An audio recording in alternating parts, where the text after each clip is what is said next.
Going live. Welcome, everybody, to another exciting, pulse-pounding, heart-stopping episode of Chronicles of the Coast, where we bring Dragonlance, Shadows of the Dragon Queen, to you from our table. Tonight, we're going to be continuing our journey through the town of Vogler and attempting to navigate the whatever is going to happen there. I mean, I'm not going to ruin anything. You're going to have to watch it to find out. But the truth is, our players are starting to get a little scared. There was dark murder last episode. Poor gnome got ripped limb from limb by the beast that they thought they had locked up safely in Beckland's jail cell. I mean, let's be honest, we all knew it was going to happen. We all knew something was going to happen. We didn't know that it was going to be gnomicide, but that's what it was. So it's not Guppy's fault. Where were you, slander. Guppy? Yeah. Who was left in charge of locking that cage? That's what I want to know. Was it Derek? Was it Guppy? Was it Ispeklin? And who's on the boat? Yeah, and who's on the boat, right? Who's on the boat? Where'd they get the body? Question. Where'd they get the body? Why was it all wrapped up like that? We have questions, and I have the answers. And they're going to have to find them out for themselves. I'm not going to tell anybody. I'm not going to tell you guys until you figure it out. And speaking of you guys, Chris, why don't you introduce yourself, man? Hey, everybody. I'm Chris. I am playing a little gnome. Oh, he's a gnome now. Whoa. I'm so sorry. No, he's not. He's a kid. That's how devastated he is with the gnome's death. Again, I'm sorry. Yeah. I'm testing audio in one ear, and I'm not even like live. You had 7 jobs, man. I was delayed in my head and clearly delayed in real time. Sorry. Let me start again. I play Crescendo Lifesong. Yeah. He's a kinder. He is a lore bard who is following a Branchala. And I'm excited to learn more about Branchala because I have read a lot of Dragonlance books, but I'm not as familiar with the lore with these guys. Some of these guys are. So I'm excited to learn more and have some fun in Dragonlance. So let's go. Let's go. I'm Jonathan Wallace. I play in this game and I do stuff.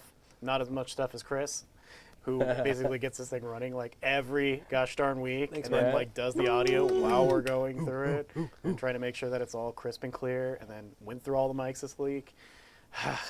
Anyway, I'm John Wallace. I pretty much just play here. And my character that I play is Guppy Grimwolf, first in his name of House Grimwolf. And I am an Echo Knight fighter, human, because I'm a basic bitch. And to my right... I'm Robert Paulson, and I am playing Rose Grimwolf. His name was Robert Paulson. Brother to a Guppy Grimwolf, I am playing a white mage, an abjuration wizard, level deuce. And I'm a human because I am also basic bitch to my brother, who's a basic bitch. They love each other. True love. And to my right is... I'm Anthony, and I play Shepherd, our group's healer. I guess we're all playing pretty basic stuff, just a human cleric.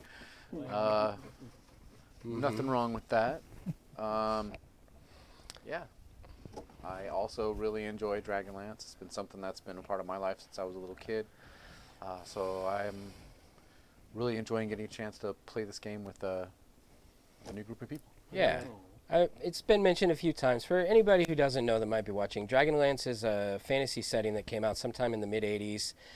They wrote tons and tons of novels, and it really kick-started I guess like a subset of like the D&D community at that time, and created a lot of love for the fantasy genre. The books are much revered. And for anybody interested in picking up a Dragonlance book, they've actually just revitalized it and written a brand new novel called Dragons of Deceit. And that's written here currently in the year 2022, I think, is when it came out. And it's a really good book. I would go check it out if any of this Dragonlance stuff holds any interest for you.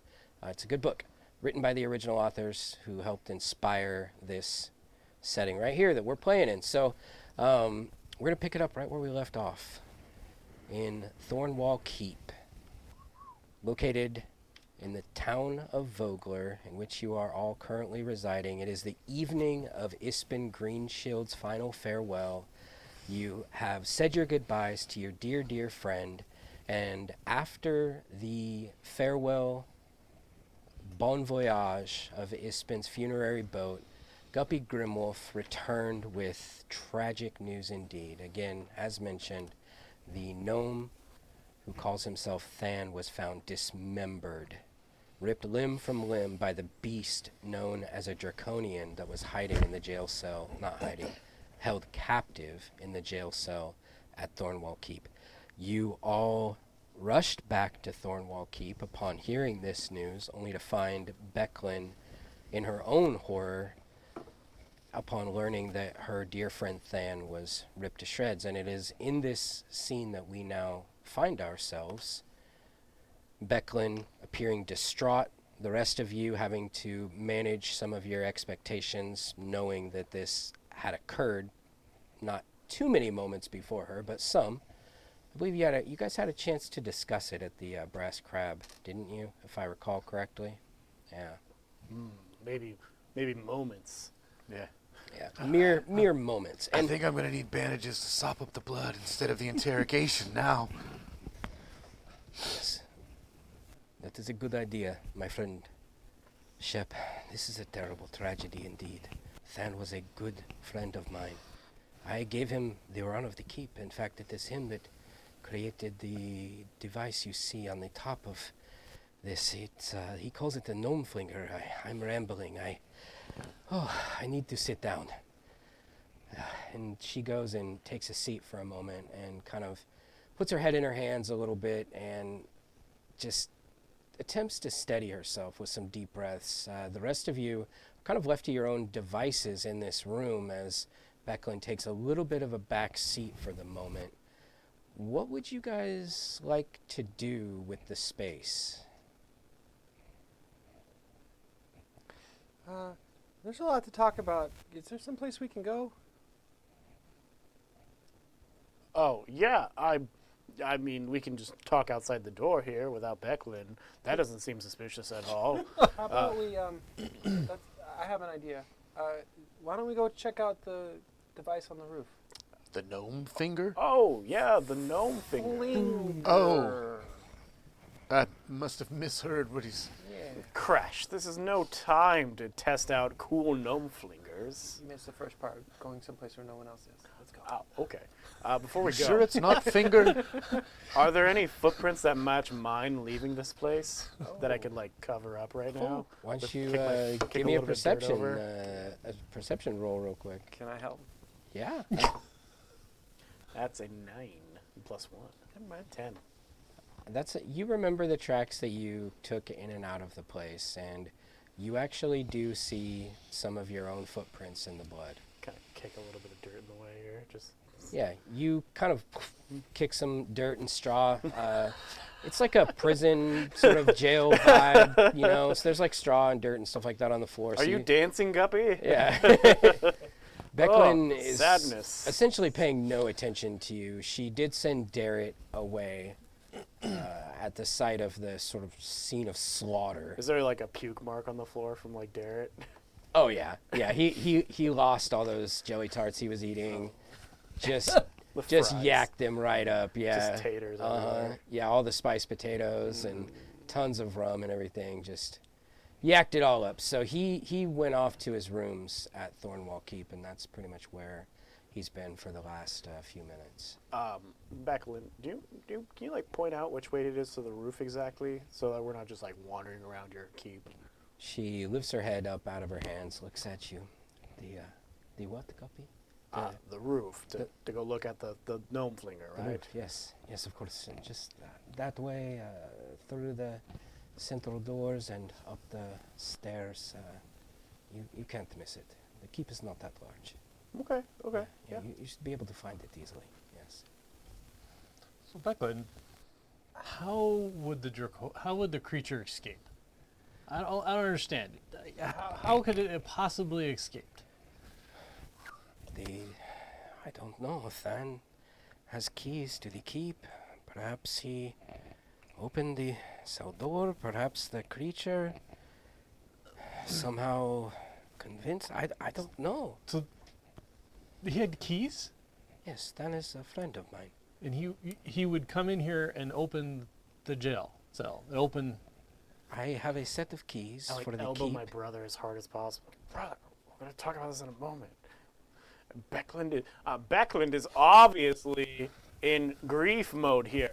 Aren't we supposed to be like going over this for a moment upstairs? But brother, she's a knight. She's used to death. She's used to this kind of. She's not. That doesn't mean it does not pain us all when we lose a friend. Let her. Now I mourn the loss of 2 friends tonight. Yeah. Insight check. Okay. Want to know if she knows. Insight check. Go ahead. Yeah. Specifically, if she knows what. If that wasn't his body. Oh, okay. How'd it go? Didn't look like it went very well. Yeah. She looks sad. I'm so sorry. Yeah. Yeah. She looks I'm heartbroken. so confused. Come on, guys. I need to talk it out. Yes, counseling is always. We need to go and talk to our holy man. In counseling. Of course. Yes, these are services I provide to my flock. So, yes, let us. What?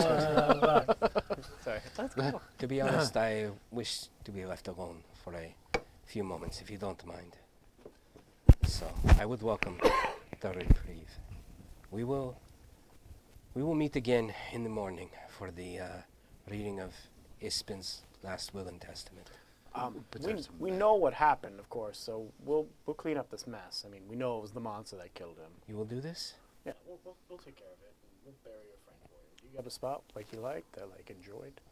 That is a small cemetery out back of the keep, where they would bury the family who once lived here. Would bury them, their family members. You can bury them there.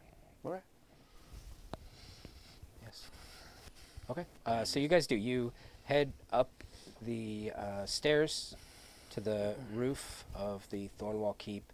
You come out of basically what is like a trap door that opens up. You climb up a small ladder after reaching the top of a stairwell, kind of flops open, and you step out of it. And at the top of Thornwall Keep is, I mean, I've already kind of described it, but essentially what it looks like is a catapult. It looks like a catapult mechanism that operates by drawing the arm of the catapult back, putting it under pressure. There's a lever that basically releases that pressure, and the catapult arm flings forward, and whatever is inside of the basket goes flying in the direction that the catapult is aiming, which in this case is across the road that the gate for Vogler's, the gate with the fishes on it that you guys came through.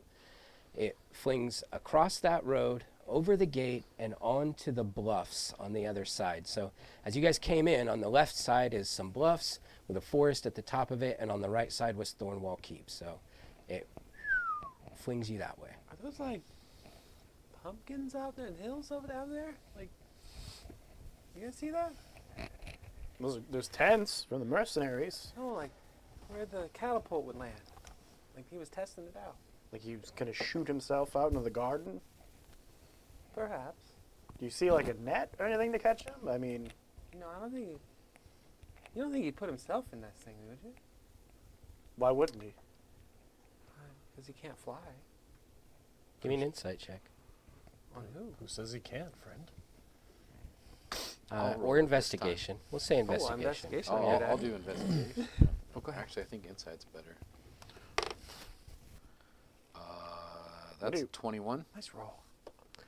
Yeah, Shep, you look at this thing, and you realize pretty quickly that it's too big for a pumpkin, and it's too small for like a boulder or a rock.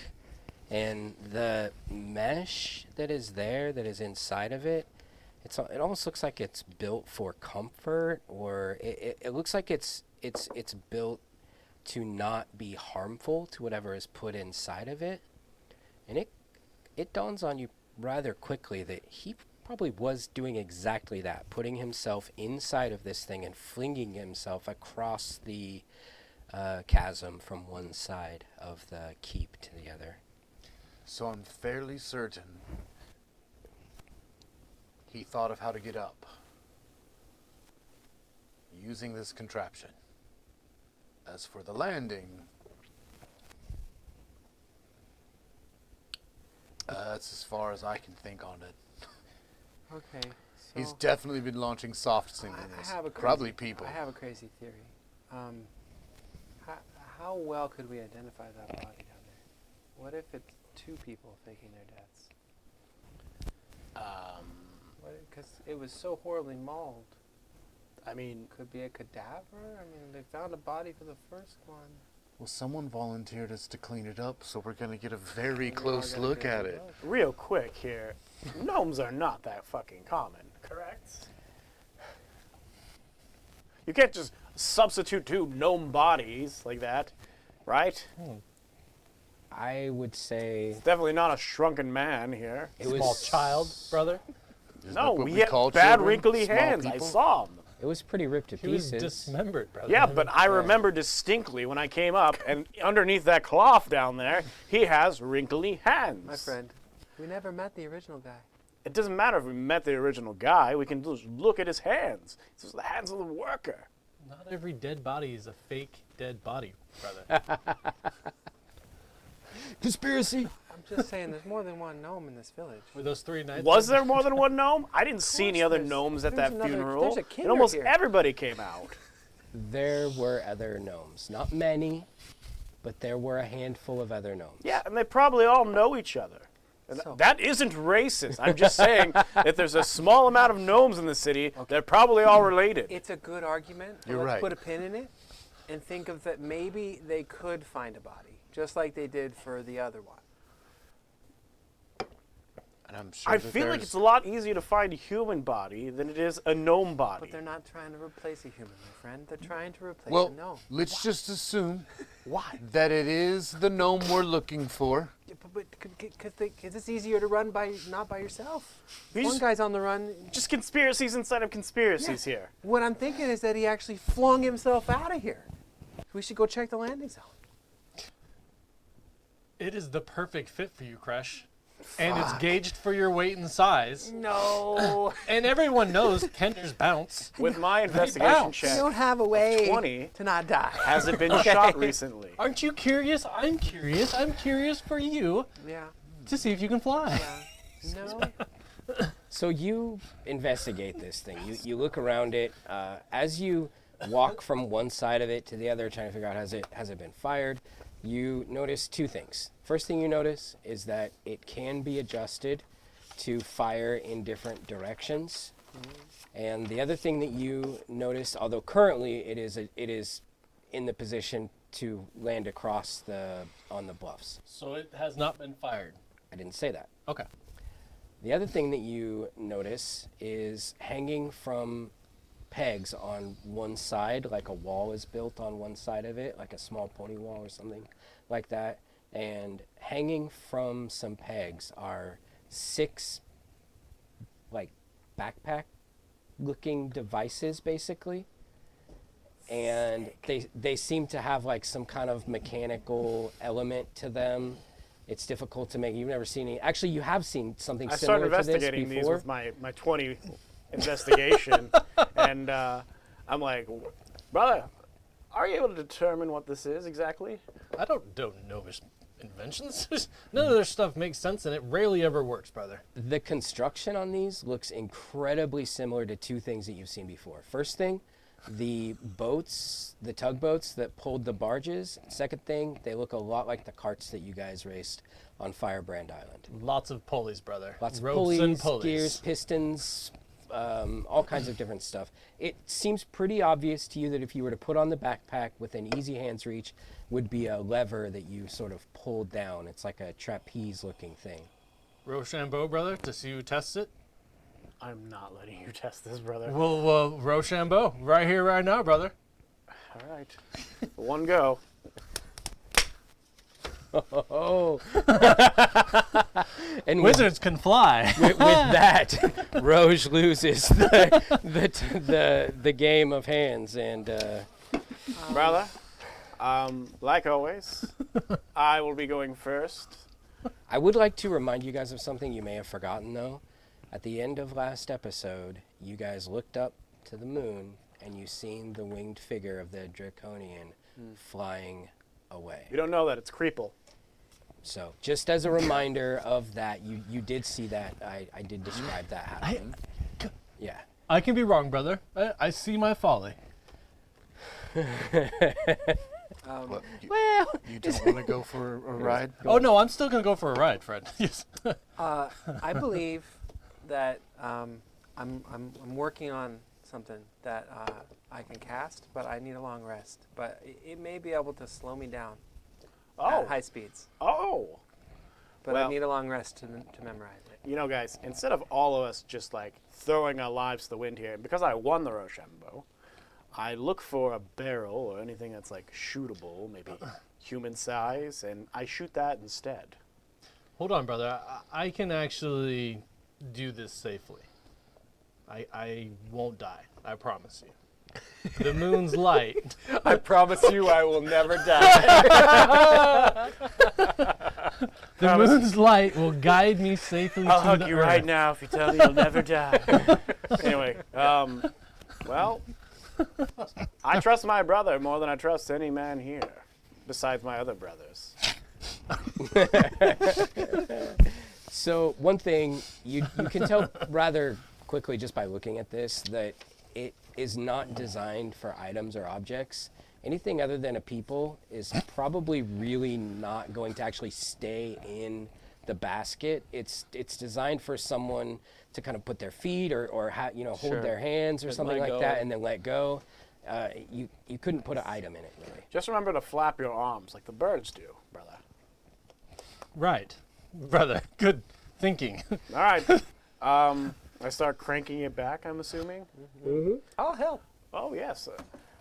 Let me pull the lever, though, please. Let's see if there's any. So the question Thing is, that should I I need test to- out the backpack or not? I don't need to. Just do both. If it doesn't work, then you can just ripcord that shit, right?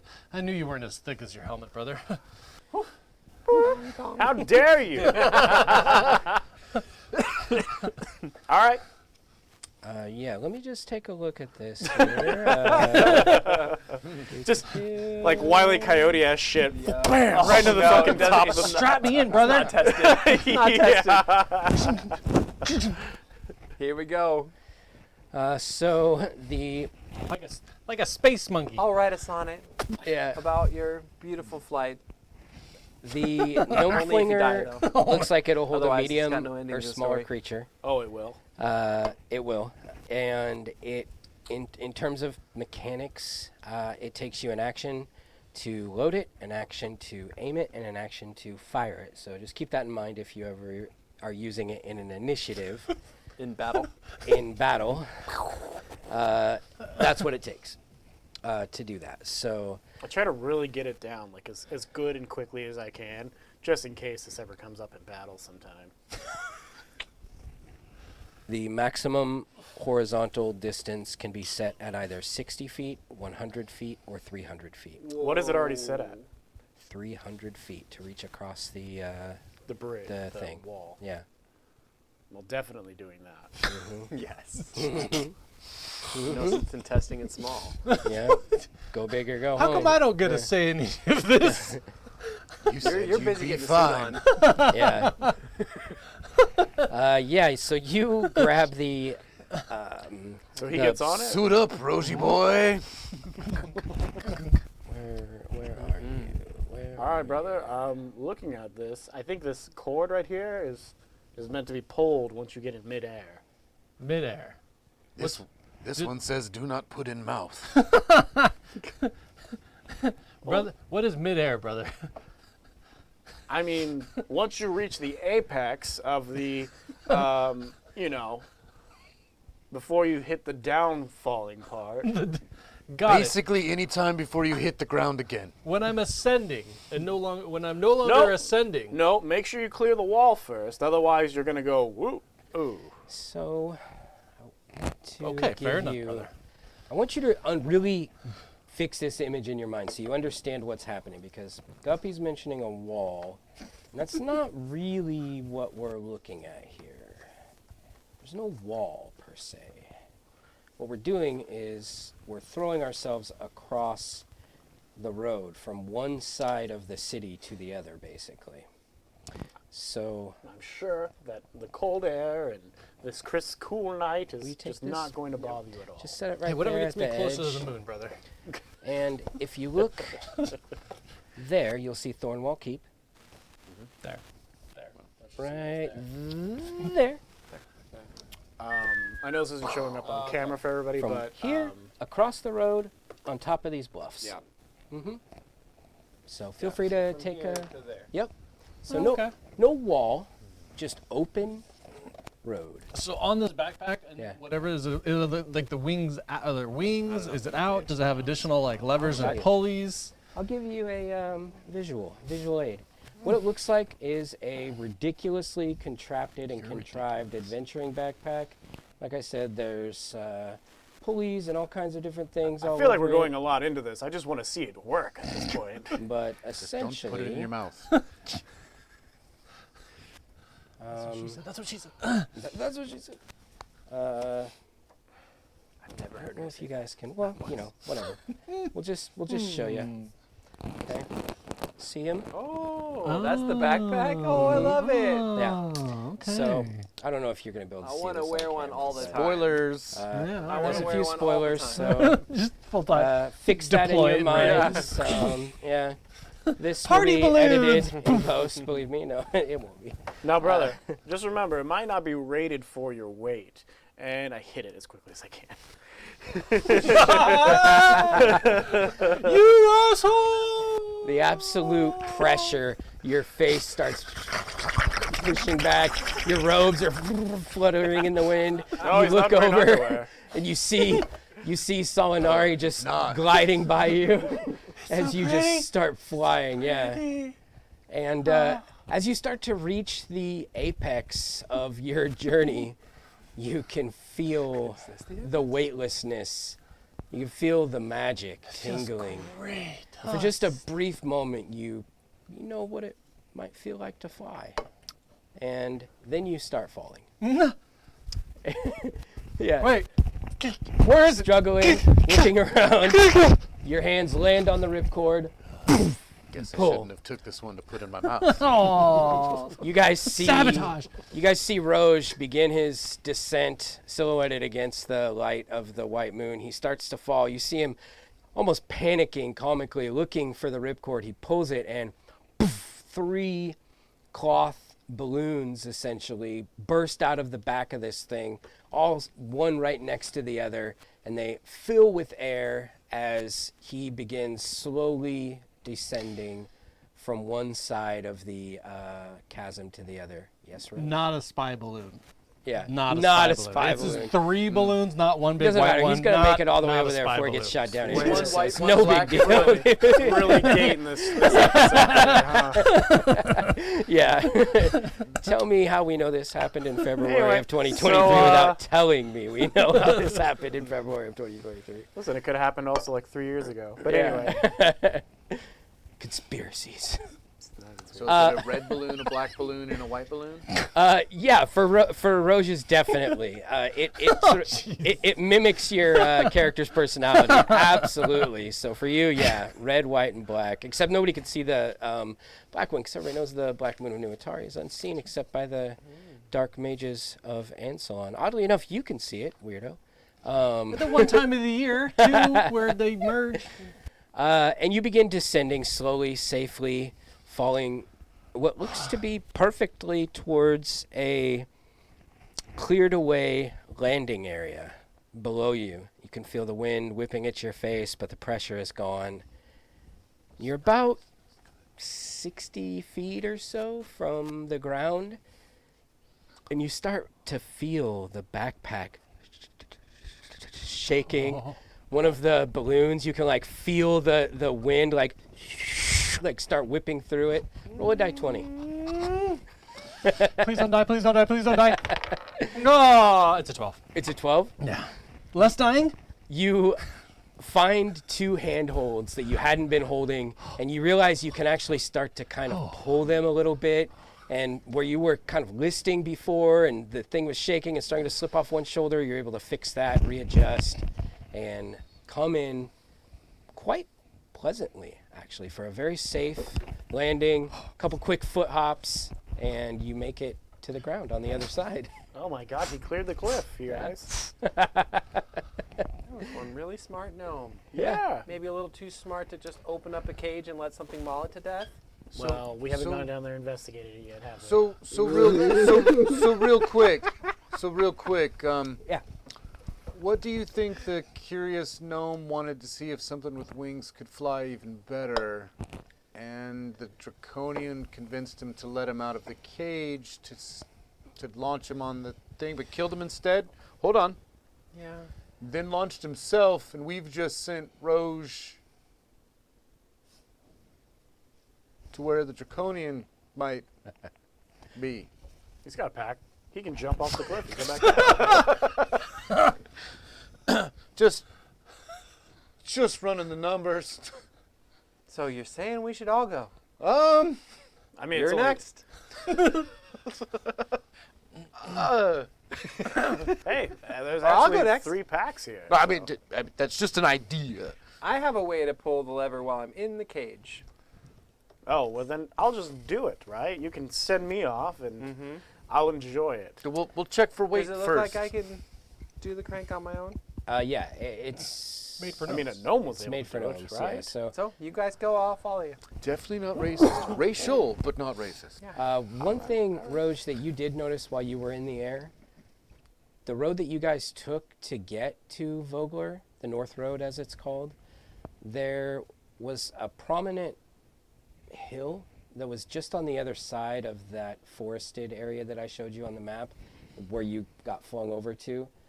Just on the other side of that forest is a pretty big hill, which you have heard it might be like, that's probably High Hill, which is where the battle reenactment is set to take place on the next day.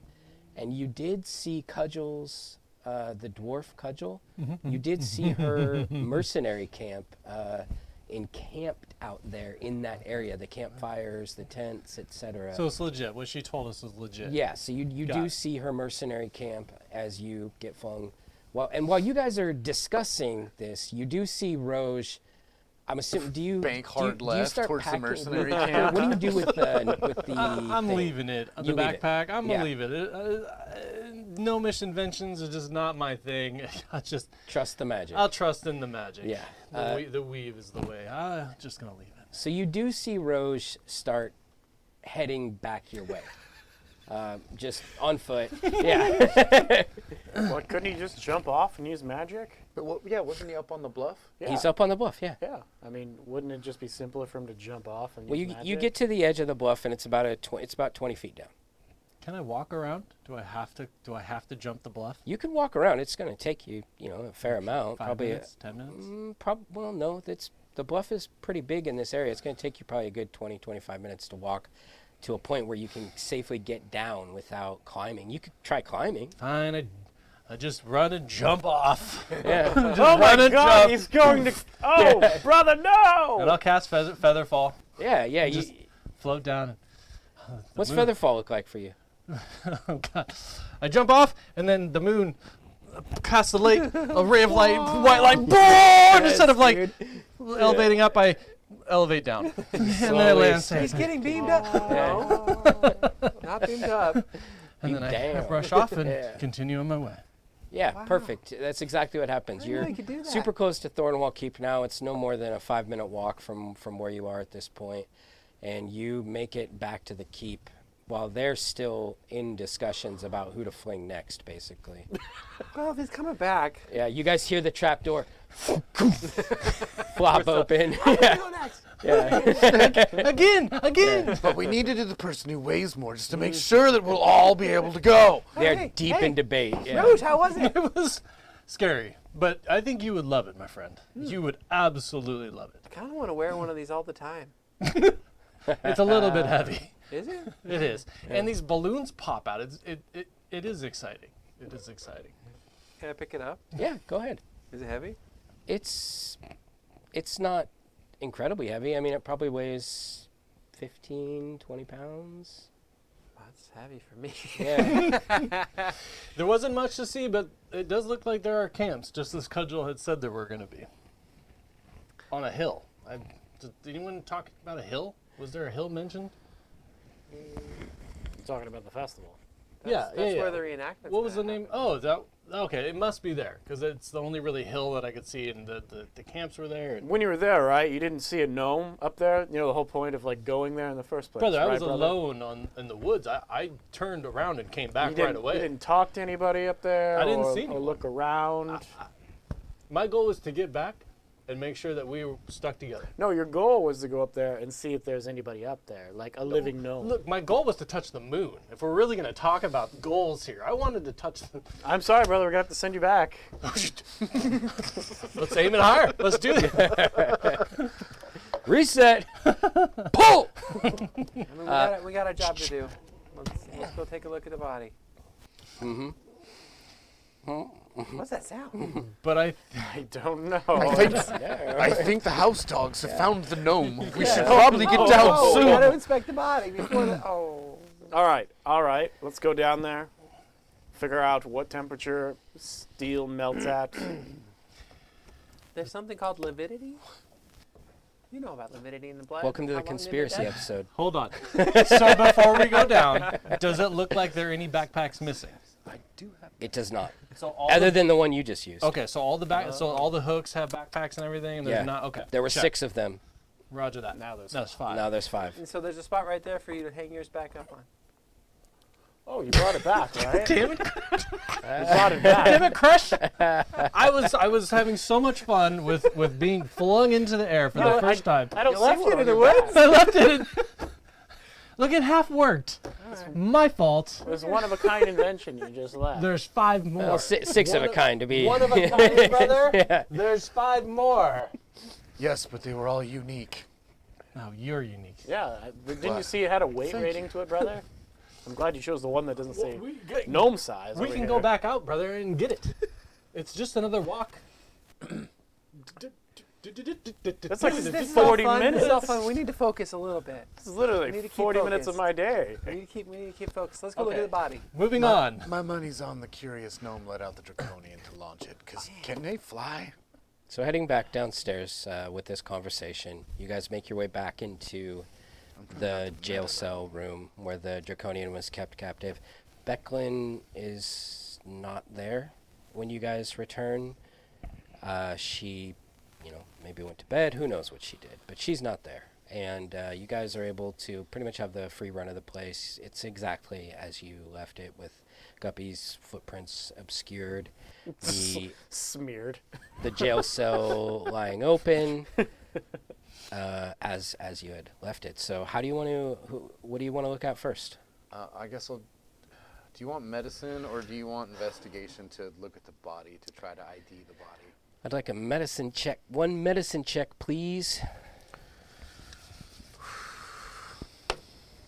Okay, that is an 18 Yes! plus 5, 23. Yeah, It's a body. We it's have a body. you have a body. It is a gnome of All the pieces. all the add up, pieces are roughly. essentially there, minus some damage really good with that body here shot. and there. The gnome is it matches the description of Than as Becklin had defined him to you. An older male gnome with a slightly graying beard. That's every gnome. Yeah, the body itself I've met is baby gnomes that match that description. right. Yeah, mama gnomes, papa gnomes, baby what? gnomes. Shep, is that a tattoo that of his name on his side there? Yeah, Is it? yeah, absolutely. Yeah, he has a Oh, man. Than the Inventor tattooed right on Yes, his. and I can't believe How, he had a tramp stamp of his own name. how about this? He invented the tramp stamp, actually. The gnome stamp. How about this? I got a good idea. The person who was testing that particular backpack over and over and over again would have markings. They'd have pressure injuries. Okay, yeah. Right along where That's the Very Sorry. smart, Crash. I'd give you inspiration if I could. Mm-hmm. I think from last episode Yeah, that no, he's that's a gonna good let me- point. That is a good point, though. No, I will specifically look for that too. Is there any bruising around the collarbones, Yeah. shoulders? Yeah, absolutely. You begin to inspect at Crush's. really, insightful idea, and you can see very clearly the markings of the straps from the backpack. Yeah, Very good observation, little brother. Thanks. yeah, you can see. Sadly, Unless my this was his feeling- favorite test subject, it's gotta be him. I mean, he could have flung a dead body repeatedly over and over again, Yeah. but who Or would- had an assistant. Dead bodies don't bruise. And then they died in Like the you end. said, I've seen enough dead bodies. Hey, Shep, when you were looking over the body, did you see any keys? Hold up to a let 'em finger. out? Just a gnome finger. Kind of like the roof. You did find a keyring, Shep. Fine. Yeah, you did find a keyring. And it's hooked onto a finger. Yeah. Can we go through their stuff? Is that what you're saying? No, yeah, go We ahead, go wild. I'm gonna go check the door real quick to see if there's any Kenders meddling and with it. keys. Yeah.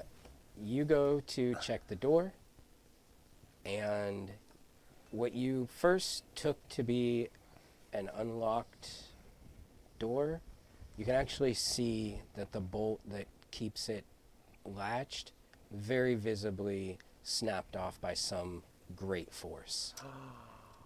From the inside? Yeah. From the inside. As I said to all of you, and I start stroking my helmet. As I said to all of you, it's always the obvious answer. This is usually the right answer, and of course, I was correct. Yes, we It will call escaped. shaving away the, Yes, but in the fact- things that don't matter. So we'll call it Guppy's razor from now on. Guppy's razor. I mean, the fact that it's not here means it escaped, brother. Well said. Well said. Thank you. Once you've me- eliminated all the possible solutions, whatever remains, however improbable, is Is Guppy's razor. Yeah, it's Guppy's razor. Yeah, it's good. I'm glad that you all believe me. I did not murder this man by letting him escape. No one said I only, that, brother. I only killed him No. inadvertently by bringing However, monsters to the according to city. Guppy's razor, that would be the easiest solution to this, wouldn't it? Guppy's razor. We started now on will you call real this the fast, Guppy dude. paradox. Because he keeps bringing it up. No, Don't bring it up. Guppy doth protest too much. All right, I'm going to go check out his stuff, I guess. Oh, real quick, are Bye. any of the swords missing that would have been used to kill this gnome? Oh, this gnome wasn't killed by a sword. Oh. This gnome was killed by brute force. We got a 23 on the medical Yeah, check on this that. this gnome was literally ripped limb from limb. Are you worried about one of the knight's swords that we brought being stolen? Yeah, I mean, that would have been like just desserts right there. Yeah. It's very honorable of you, brother. It's very honorable. Yeah, we know how much you care for the knighthood. That was a little joke. Yeah. So my I'm brother's a little guy. Yeah, I messed got up the that. flooring, but is there any visible footprints got it, of bro. like in the direction, like blood footprints? I know someone has come along and swept up all the blood and made a mess of it, but Yeah, the crime scene has been totally disturbed. I wasn't the only person here. Look, there's blood footprints from Becklin, obviously right here, and that squire she was with. if only you talked this much during our last Yeah. court case, we'd be in jail for another 10 years. We were told not to speak. For good reason, brother. Yeah. You give me a survival check. What about investigation? Okay.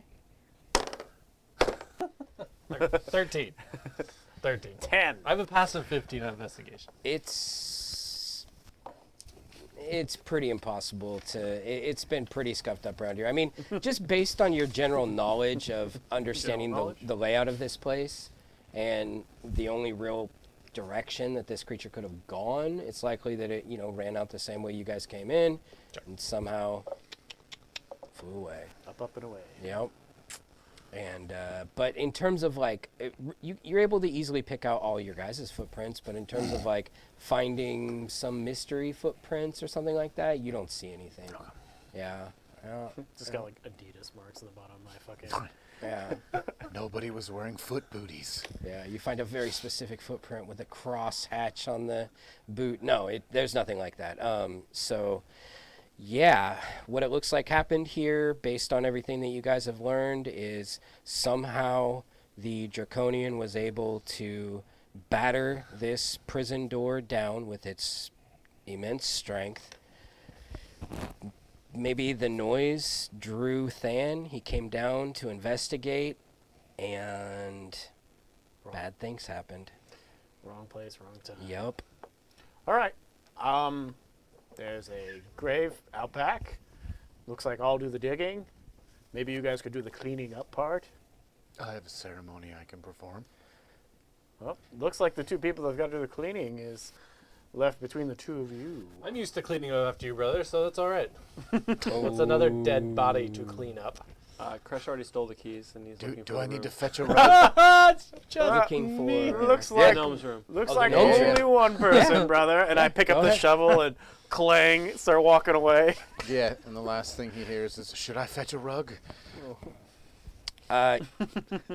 There's not very many rooms in Thornwall Keep. There's only about 8 of them, I think. There's an exact number and I can find it, but there's not very many rooms. Kitchen.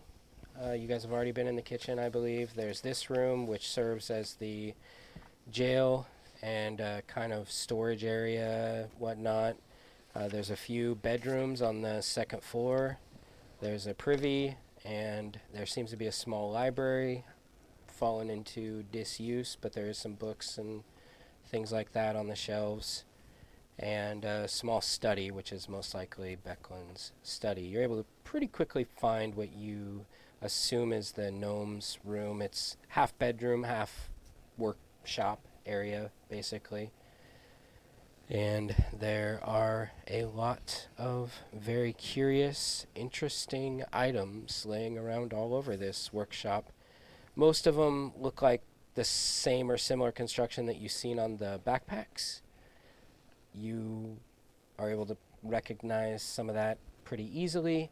There's a few things that you know what they are, but you have no idea what they are in the context of what's happening here, why it makes sense that these items are together. You see some brass pieces in the shapes of like horns, basically, like a trumpet type horn, like a wind instrument kind of thing. Really, Are they like molds, like that you would pour metal into, that kind of thing? these are already cast pieces. There are no molds. This workshop seems to be more of like a personal, like a tinkering workshop. No real major crafting going on here, just theory crafting more than anything.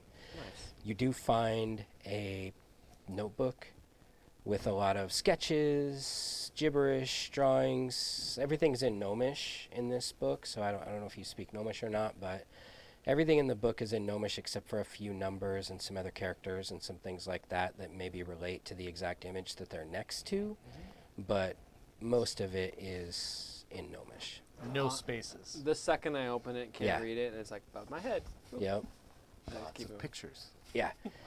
I am looking to repay the favor of our kinder friend that's here. So if I see any like particular pieces of metal that like could be turned into a marionette or something like that, I'm just gonna start grabbing little scrap pieces that are Yeah. all over the shop, like because I want to be able to give him a bag full of like cool scrap metal. Yeah, you're able to pilfer together some items from the workbench, some cool little bits and bobs, some spools of wire, some springs, Yeah. and All the stuff cool like shit, that. yeah. Yeah, all the cool stuff that Yeah. you can find. You find, again, curiously, there seems to be a lot of brass here. Some small ingots of incremental sizes, and probably the most... Does it make sense? Is there a mine nearby or something? I mean, I don't even know the area, but the nearest mine that you know of I is don't the one know. that you I guys don't- came from.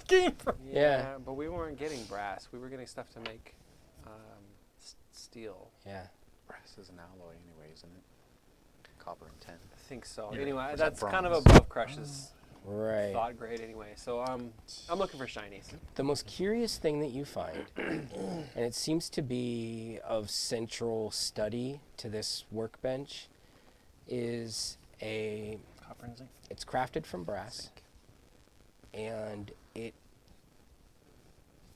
how can I describe this without just saying what it is? What it basically looks like is a concentric spiral with room in the spiral for, I mean, there's just room. What it looks like is a Fibonacci circle, and it's something that the craftsmanship on this is like pretty incredible. You've never really seen anything like this. That's a really cool seashell Yeah, looking shape. yeah, it looks a lot like a seashell. Okay, I'll grab that. Okay, It's an object I can just snatch. you can just snatch it. Okay, it's it's not that big. really light, Oh, and when you pick it up, even just the movement in the air, you can almost hear like a small ring or hum oh. as it kind of travels around, and the sound Roche's inside gonna of love this thing. this. Yeah. Put it in my bag. Yeah, you do. And other than that, there's really nothing. I mean, unless you're looking for something specific, that's really all there is. I mean, so the way that Kresh would honor the dead is to honestly like cherish and share like small objects from the person and tell stories as I pass them along. So Yeah. I'm just looking for stuff to pass along to people. Sure. I don't And know the gnome much, but the flying machine's amazing. So I'm going to tell that story. For sure. And you find quite a few items. You're able to put together a small pouch full of things that you think are cool that would represent That's all. the gnome. That's all I need. Thank you. And so you do. And you make it back downstairs. By this time, you have interred the body in the cemetery out back. It's getting late, actually. When you rejoin your friends, the moons are pretty high in the sky. It's at least 1:30, 2 in the morning after the funeral and everything that's happened. You guys are pretty exhausted. Your rooms are back at the Brass Crab Inn. Becklin didn't mention anything about you guys being welcome to stay the night, but there are like 2 rooms inside of this place that are uninhabited. Yeah, now. It's up to you guys whether or not you want to go back to the inn or whether or not you want to just invite yourselves and stay here. Is there a fire going? Like in one of the rooms? In the main hall, there's a fire, and in terms of the other rooms, yeah, I guess so. Yeah, why not? Go ahead. I was going to say, I would vote to go back to the Brass Crab. I really don't feel that comfortable here. Honestly. Just don't feel. Yeah, I vote that too. I'd love to sleep, and I need somebody to help me get my armor off, of course. I don't think there's much food here, so. Brass crab. And just so you know, that ceremony I was talking about is the ritual of the ceremony. Yeah. And I will cast that on the pieces of the body. Sure, yeah. You mean that- it's still thin, obviously. Isn't there an effect you can choose? Isn't Yeah, there? and there's one for burying the dead, and that is. Consecrate. Yeah, they can't be like. They I can't can be look it raised up. as undead. Right. if I remember Yeah, correctly. and that it just I want to at least provide the last rites. I had planned it, I'm pretty sure we don't have For to worry about this Isbin. body coming back. but it's not Isbin. There's not much use for an armless zombie. So I mean, I can be me. So you perform this ritual. While someone's digging. Yeah. And, takes an hour. It's an gonna hour-long be a- ritual. An hour-long hole? That's going to be a very shallow hole. It's a very small body. An hour by You yourself. probably pack them in a It's, box. it's gnome size, okay? All right. 6 feet down, but only 2 feet across. Yeah. As, It's like digging a post, basically. as And Kresh once all the comes blood's back- out, there's not much, you know, it really condenses. I thought you were gonna say it's like burying a child. No. I'm so happy you said No. post. No, yeah, it's like burying a post. Literally, he's in pieces. We just wrapped him up like a bindle. Moving on. I got a good laugh. Thank you. Shep, as your friends are returning from cleaning the mess in the room beyond and whatever else, they come upon you in the last 5 to 10 minutes of this ritual. What does the final rites look like of this ritual?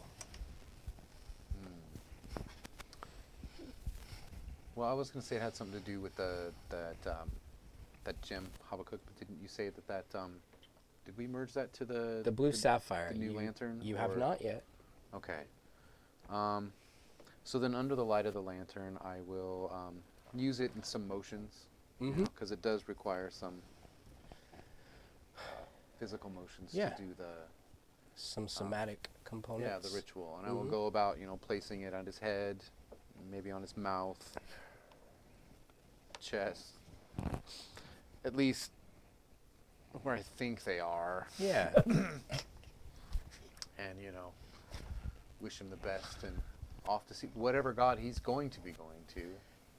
Just like the statue that you've seen in the Lost Temple, how it was broken in pieces but reformed with starlight on its broken pieces. When you perform your ritual, the parts where Than is damaged, they reform with the stuff of starlight, the stuff of Habakkuk. This sort of blue aura glows, and as the ritual concludes, you can see what Than must have looked like in life, albeit in a ghostly form. And this is what you all see, is this glow, this blue glowing body of this dead gnome who was obviously genius level intellect. And it is at this point that Roge, you actually are able to, you kind of get it for the first time. There's two types of gnomes on Ansalon. One of them are the sort of tinker gnomes that constantly design things, and they constantly design things that never work. And then there's the gnomoi, who are a little bit more intelligent, and their inventions actually work. And you can see that Dear Than actually belongs to that other class of gnome who creates things that actually work. And with that, the body goes into the grave. The angle is now looking up at all of you standing over, and the first splash of dirt covers it, and the scene goes dark. Let's take a break. Okay. Back in a minute.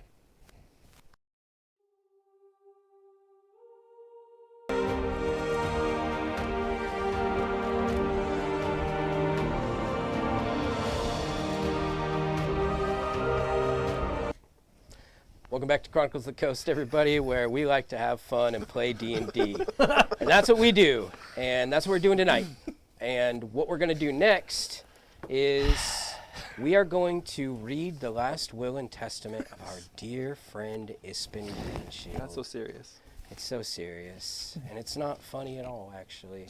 It's sad, and dramatic, but lucky for you all, Ispin was a very generous guy. And he had friends, and he had, well, did he have family? We don't know. You guys haven't figured any of that out yet, but maybe you will. And where we find ourselves now is in the Great Hall of Thornwall Keep. Our player characters having previously done some examinations of a body. They performed a ritual. They interred the body in the cemetery out back of Thornwall Keep. Roge was flung across a chasm. Kresh did some investigating in the home of the gnome Than, and Guppy guppied. Guppy guppied, as he does.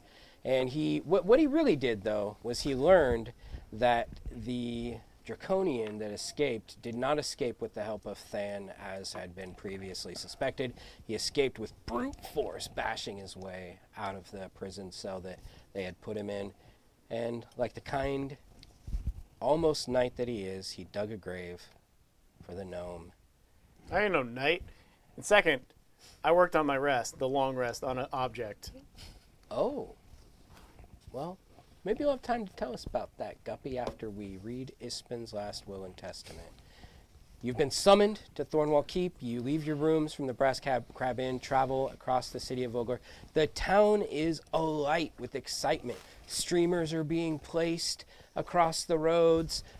The children are running this way and that in the square. There are extra market stalls being set up for the Kingfisher Festival.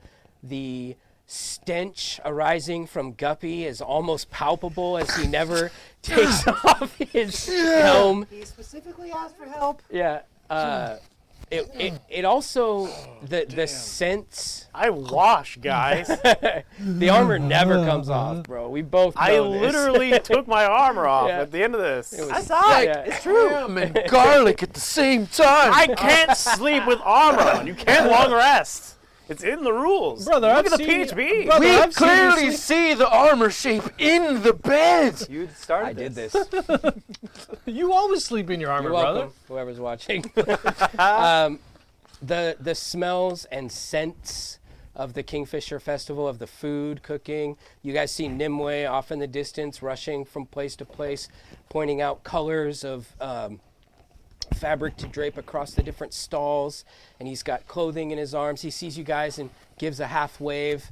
And at that moment, he actually kind of like looks and he pulls a stopwatch out of his, like a pocket watch out of his breast pocket, and he looks at it and he kind of gives you guys a finger, like, "Oh, hang on." And he actually rushes over to you guys and he says, "Are you attending the funeral of the reading? I mean, of Ispin's will?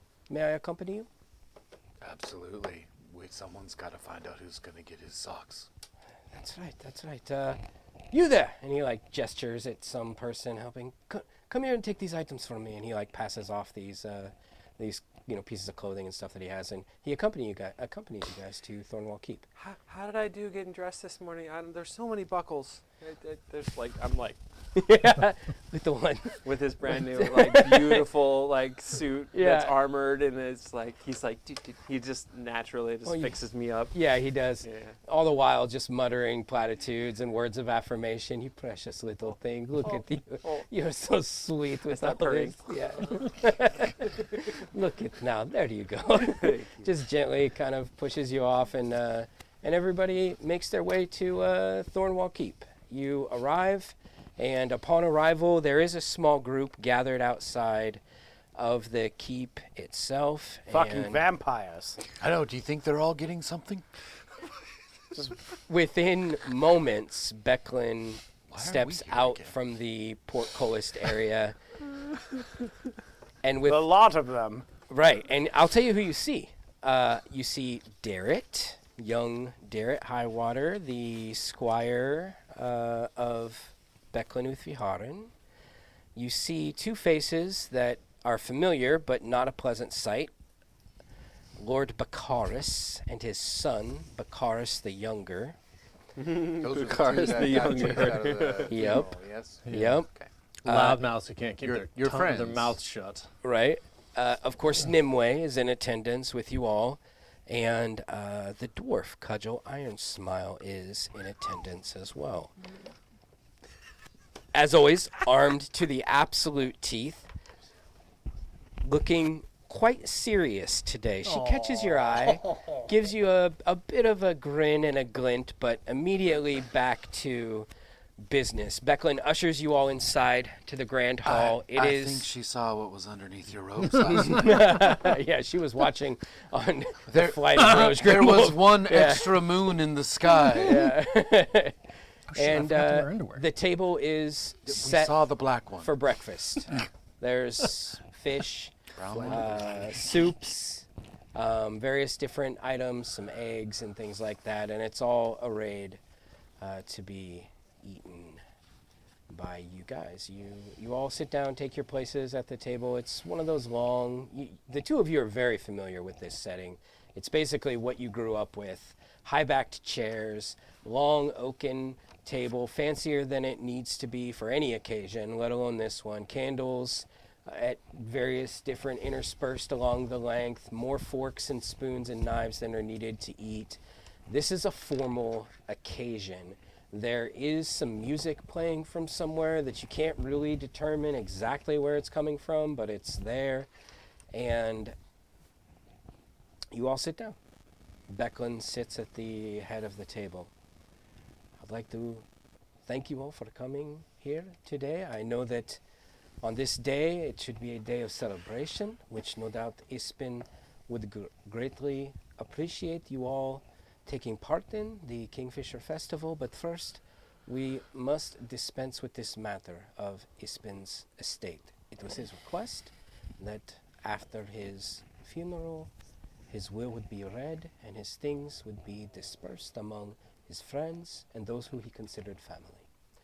So, with that being said, I would like to take a minute and bow our heads in a moment of silence to our dear friend Ispin, and then we shall eat.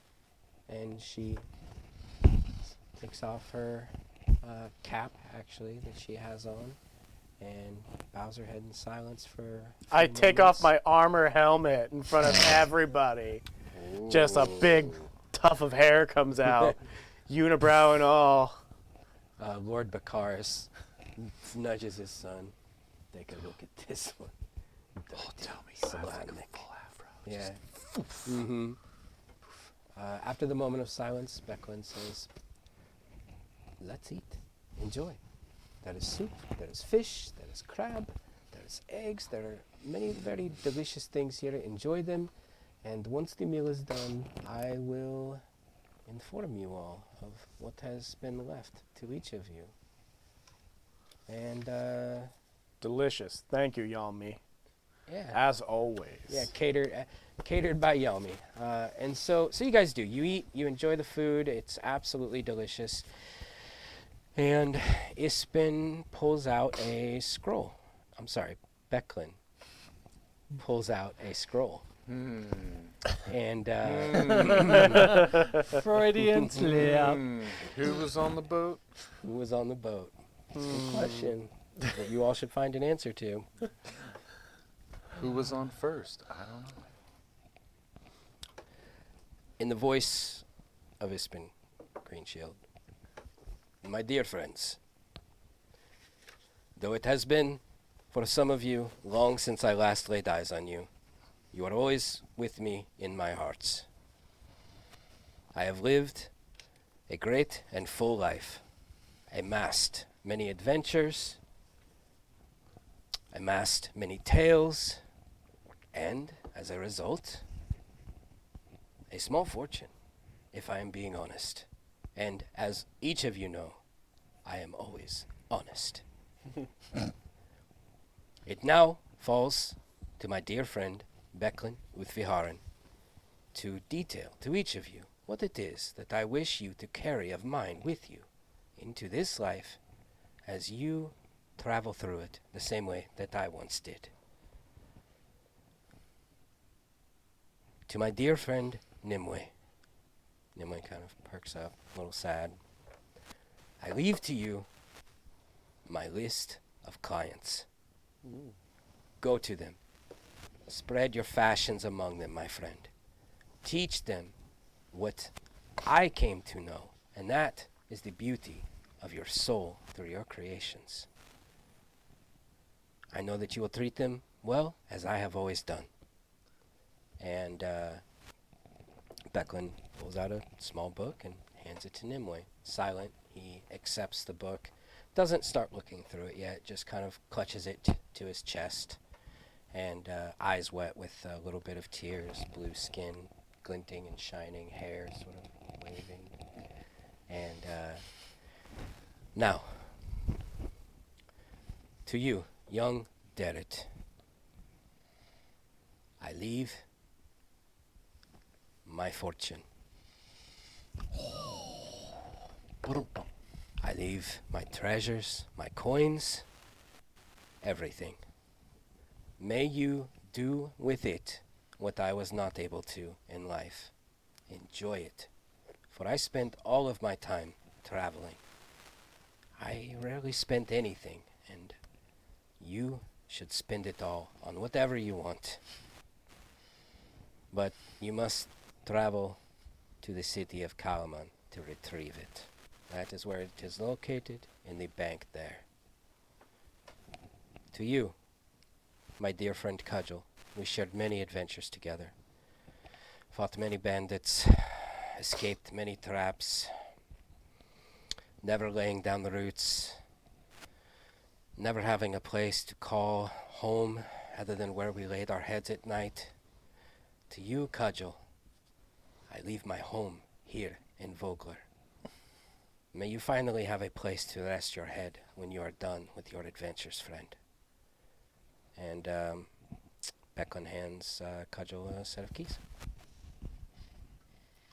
And you, Bakaris. Lord Bakaris kind of perks up. The younger. Lord Bakaris the younger is like, to you, my friend, many in this town would not call you as I have just done, but I see the potential in you, lad. To you, I leave my copy of the Oath and the Measure. May you use it to find your honor. He's like, this. He like leans into his dad. This sucks. He got the whole fortune. And Becklin hands him what looks to be a very ancient, like first or second edition copy of the Oath and the Measure. Is it big enough? It's condensed. It's abbreviated, but yeah, it's big. It's like Annotated. it's a thick boy. It's The a thickie. original took Yeah. up entire rooms. Yeah. That's how big the original was, Yeah. for reference. And it kept getting added to, but Yeah, we have the original copy at our house, brother. Multiple rooms, a whole wing. right. Huh. The Oath and the Measure is actually what you call the library at Yes. your place. For the rest of us, we've just shrunken it down to do the right thing, but you know, The Knights whole love their rooms redundancy. if you need it. To you, Barkaris, the Elder, I leave you nothing. And that is what you have given the people of this town since your arrival. Nothing but a hard time. I hope your son can learn from the lessons of your disagreeableness and perhaps be a better man than you are. Not likely. I elbow my brother as hard as possible. Gets one in the ribs from the other side too. To you, my friends, Crash, Guppy, Roj, Shep, I leave you two things. Three, really. First, I leave you my ring. It served me well during my adventures. It was given to me by a unicorn in the Darkenwood, near a small town called Solace. They have the most beautiful Valenwood trees there. If you ever get the opportunity, you should go, my friends. You should visit. That's where the potatoes come from. Indeed, Do you remember says the picture? Becklin. In my mind. Yeah. Speaking to my mind. It has a bit of magic in it. You will discover this on your own, through your adventures. I do have one request. It is contingent upon you attending the Battle of High Hill. You must understand what plight the people of Vogeler have gone through throughout the years. It is important for the next of the three things that I leave you. For I leave you a journey and a key to my safe deposit box in the city of Kalaman, at the same bank where my fortune is located. Inside of this box, you will find everything you need to clear your names. All of the information that I have gathered, and it will clear your names. I was not able to provide it in time for your release, but I can provide it to you now. Go there with young Darrett after the battle at High Hill. Find yourselves your freedom there, your true freedom. And perhaps a little bit of adventure along the way. But beware, for these are dark times, as we have learned together, and there will be forces arrayed against you, and they would see you fail, but I would see you succeed. So take my ring, take my key, and take me with you in your hearts, as always. To you, Becklin, I've already left you everything that there is to leave of me, which is my heart. May we meet again in the next life. Signed, Espen Greenshield. That's it. And with that, the breakfast reading of the will comes to a conclusion, and you guys are all left to talk amongst yourselves for a short time. Bakaris the younger and the elder shuffle off pretty much right away. Bakaris the younger does take the book with him, but he doesn't seem to be incredibly interested in it as expected. Cudgel hangs around for a little bit, but excuses herself rather quickly, saying that she needs to go meet her mercenaries and prepare them for the Battle of High Hill that will take place later on in the day, after the festivities have concluded. Rose blowing her a kiss. She gives you a little bit of a wink through her bushy eyebrows and bearded smile. And you guys are essentially left to do what it is that you'd like to do throughout the day. At various different points, you attend the festival, you attend the fishing competition. You guys reel in some pretty big fish, but unfortunately, it is actually Dear Barty who catches the biggest fish of all, Binnabog, the line breaker, a fish that you all recognize pretty clearly as the one that has been chasing you up and down the Vingard River as you made your way towards the city of Vogler. Gifts are given out, prizes are given out, ribbons are won, food is eaten, a good time is had by all, and it is now, Mayor Raven announces that it is now time for the battle at High Hill. Is Butthole and like Mini-Me Butthole hanging out and like socializing with anybody? during this time? They're at the festival. Yeah. Yeah, they're definitely at the festival. They are making their appearance and making their presence known, shouting that people are, cheating, or how unfair it is that Barty caught the biggest fish and he had an unfair advantage because his pole was longer than regulation, and just generally making an ass out of themselves, as you mentioned. Can I pull my guys around real quick? Yeah.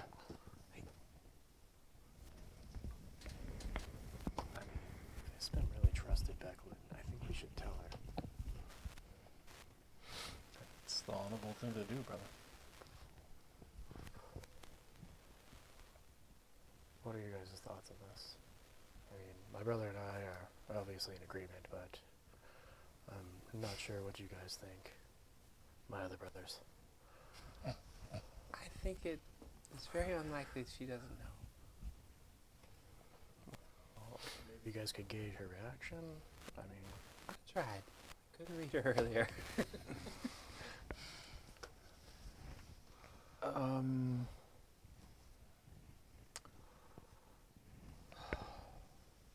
Maybe I can talk with her. I mean, as a cleric, it is my job at times to help console the living with the passing of the dead.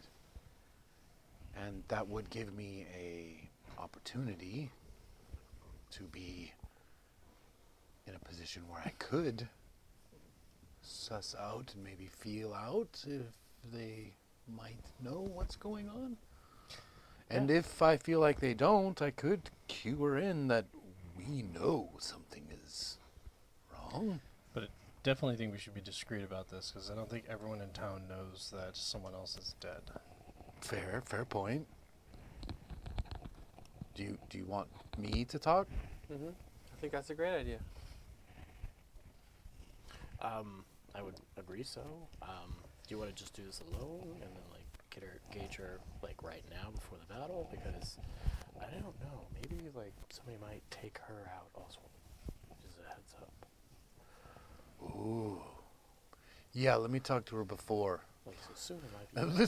Let's not assume that they're going to be removed. And if that's what you're thinking might be the case, it might be we might need to participate fully in this mock battle and make sure that no one else actually dies,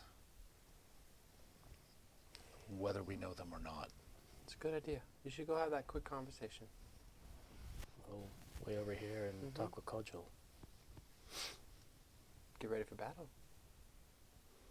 It's okay. Go. My axe is already blunt. I'm not going to kill anybody here. You blunted your axe? It's always blunt. So I will attempt to I kill maybe people with raw pull power. not- Becklin aside and That's why it's always have messy. a chat and just, you know, Yeah, Becklin is leaning up against the fireplace mantle, chatting with Cudgel before she heads off to meet her mercenary company. You walk up right about the time that Cudgel is making their leave. That's when you kind of give her the wink and the nod. Oh, Shep, it's a pleasure to see you again here. What can I do for you, my friend? well, it's always crazy when things like this happen in our life. It's a lot of turmoil and change. How are you feeling? As a knight, it is my duty to understand that lives come to an end. I miss my friend. I miss the times that I mourn the loss of the times that we will not have together. I no longer feel safe in my own home, if I am being honest with you. The creature that was interred there, its escape, the rumors that I have been hearing. Do you know that the mayor is afraid as well? It is no accident that Cudgel is here. We hope to prepare the people of Vogler should there be an attack. This is why a real militia was brought in to this mock battle. It will be a training session of sorts for the people of Vogler. So I am fearful, Shep. I am afraid. Yeah. Yeah, death has a way of doing that. It does make us afraid. Makes us afraid for our own mortality. This is Especially true. when things have happened to violate our most precious places, our own home, your sense of trust. It's gone. And that makes it very hard hard place to come back from, and that faith that I spoke of, that Ispen was able to give to all of us, should help us work our way through that. But trust is a very important thing. Ispen was a source of wisdom for me in trying times. I He miss him was. greatly. I miss the trust that I was able to place in him. And I miss him too. But it's kind of funny, you know, how even when they're gone, they feel like they're still here. You know? They are in our hearts. He is in Oh. your heart. Oh, yes. She puts her hand on your chest. Here, Shep. Always. And I will accept that and place my hand over their hand, over my heart. Mm-hmm. And say, yes, I feel the trust of you. As a friend of Ispen, and I know I can call you a friend of my own as well. Do you know that I loved him?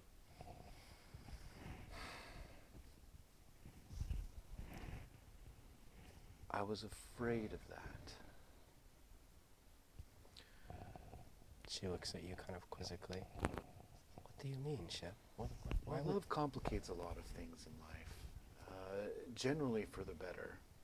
It enriches our life, but it also has a tendency to sometimes cloud our perceptions of of what is going on. And I have to be honest with you, because we trust each other, yes? I trust you with my life, Shep. And we share a love of an individual. Yes, I feel like I know you. I don't think Ispen's dead. Why would you say such a thing? the And night. I will look around, just making sure that, We're all like, So Kicking I know rocks. that that Ispen was a loved person Indeed. He and had was. a lot of friends and allies. And sometimes friends will do things for friends if they're asked to. And I gotta tell you, I don't think he's dead. Because as part of what I do as a cleric, I help tend to the dead. And I tended to his body. Go on, shepherd. It was not his body. Is there a question here? Or just more statements?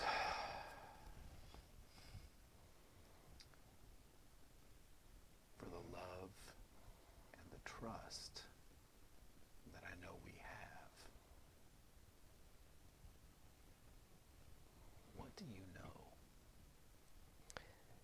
She breaks your gaze and kind of paces this way a little. Turns her back from you.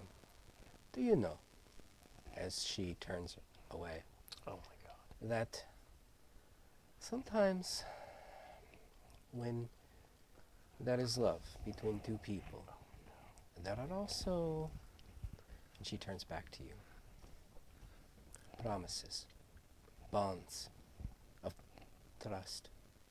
Some may call them secrets. Some may call them vows. Whatever it is, what it always amounts to is that some things must not be spoken of. And when you love someone, and she turns away again, and they put their trust in you to mind certain things, as she turns back around, it is always important, even when they are gone from us, though they are in our hearts. And she touches you again. And I place my hand over her hand over my heart again. That we must respect their wishes.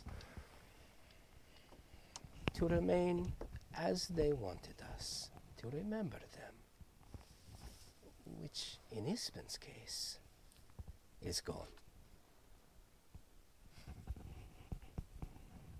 Do you understand what I am saying to you, shepherd? Or is there no trust between us? The love and the trust of our dear departed friend. Right? I don't even know how to do a symbol of Habakkuk yet, but stay tuned later for our next episodes where we will figure out the symbol of Habakkuk.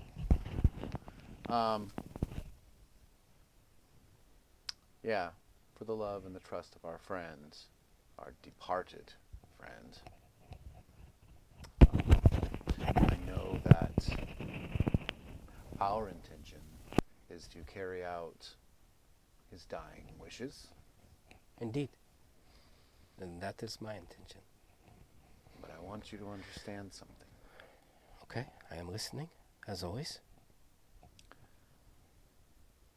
As a cleric of Habakkuk, I understand the cycles and how they are supposed to be, Of life, and death. death.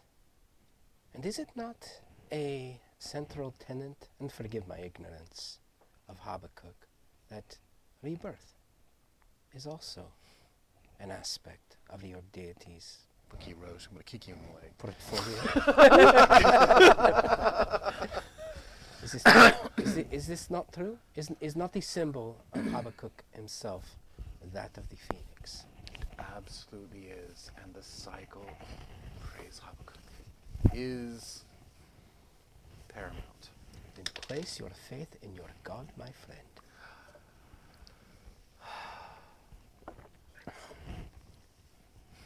As long as I know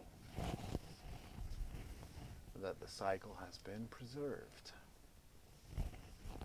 Indeed. But like I was trying to tell you, Yes. if at any time the cycle needs to be completed, I cannot stop that from happening.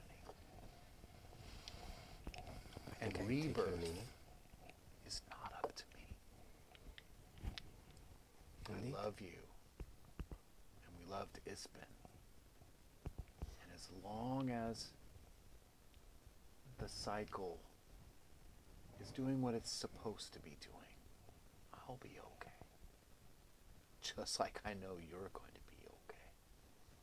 Indeed. We will all be okay. And we will ensure this together with Ispin's goodwill towards us. And even in these dark times, with these forces, as you know, are gathering against us, understand that we each have our job to do. And it is important that we do it. And I can assure you that if Ispin were here, he would be doing his job. Do you understand? I can tell you right now that in death, Ispin is still trying to free us from our predicament, and for that I am eternally grateful. So, we do understand each other after all, I see. I thank you for your words of wisdom.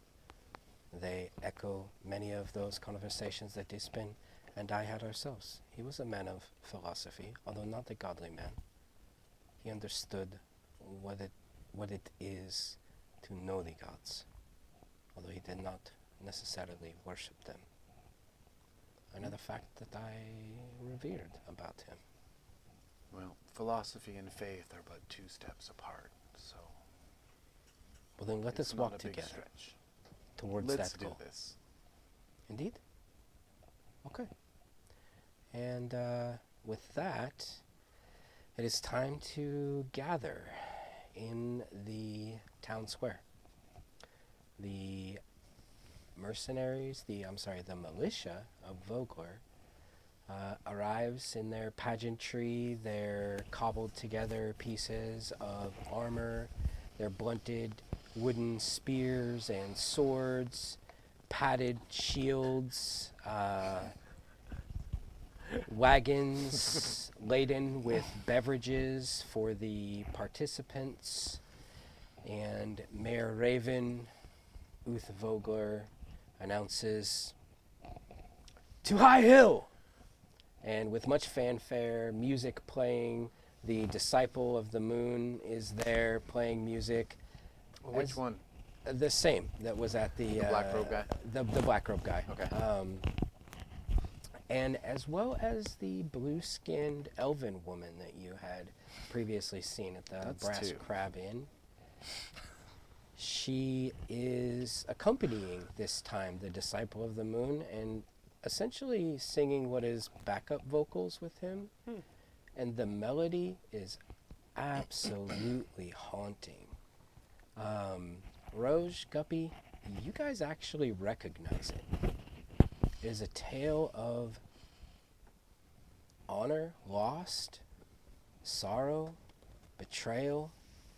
It's one that you were taught as Salamnics early on in your life and all throughout your life. It's the tale of Lord Lauren Soth and his downfall. It's a tale of a man who chose his own flesh rather than save millions. He could have stopped the calamity that fell upon Kryn some 300 years before. And she and he are performing a rendition of it, the likes of which makes your skin absolutely tingle. And you make your way to High Hill, And upon arriving, you find arrayed before you the forces of Cudgel Iron Smile's mercenary group. In stark contrast to the militia of Vogler, the mercenaries are well armed and armored, although they do appear to be carrying blunt-tipped weapons as well. Everyone sort of takes their positions. At this point, I do assume that each of you have agreed to partake in the battle, and so you are given a weapon of your choice, whatever it is that you would prefer to wield. What is each of your weapons? A staff for the mage. What about you, Shep? What do you... You're offered the choice of a spear, a sword, a hammer, A mace or quarterstaff. a mace or a quarterstaff as well. They do the same amount of damage, so. Do you want to hand over your heart? I mean, we can. And then I can put my hand over the hand over my heart. What about you, Kresh? What do you take? I'm fine with my hope box, thank you. Right. Okay. Yep. And you? I take like some cloth, that's left over, along with little like hay. Kind of like wrap it a few times around the axe to make sure I don't kill anybody. Around your own axe. Yeah. So you attempt to smuggle your own axe into the mock battle. I'm not allowed to. No one else appears to be bringing real weapons. It is blunted already.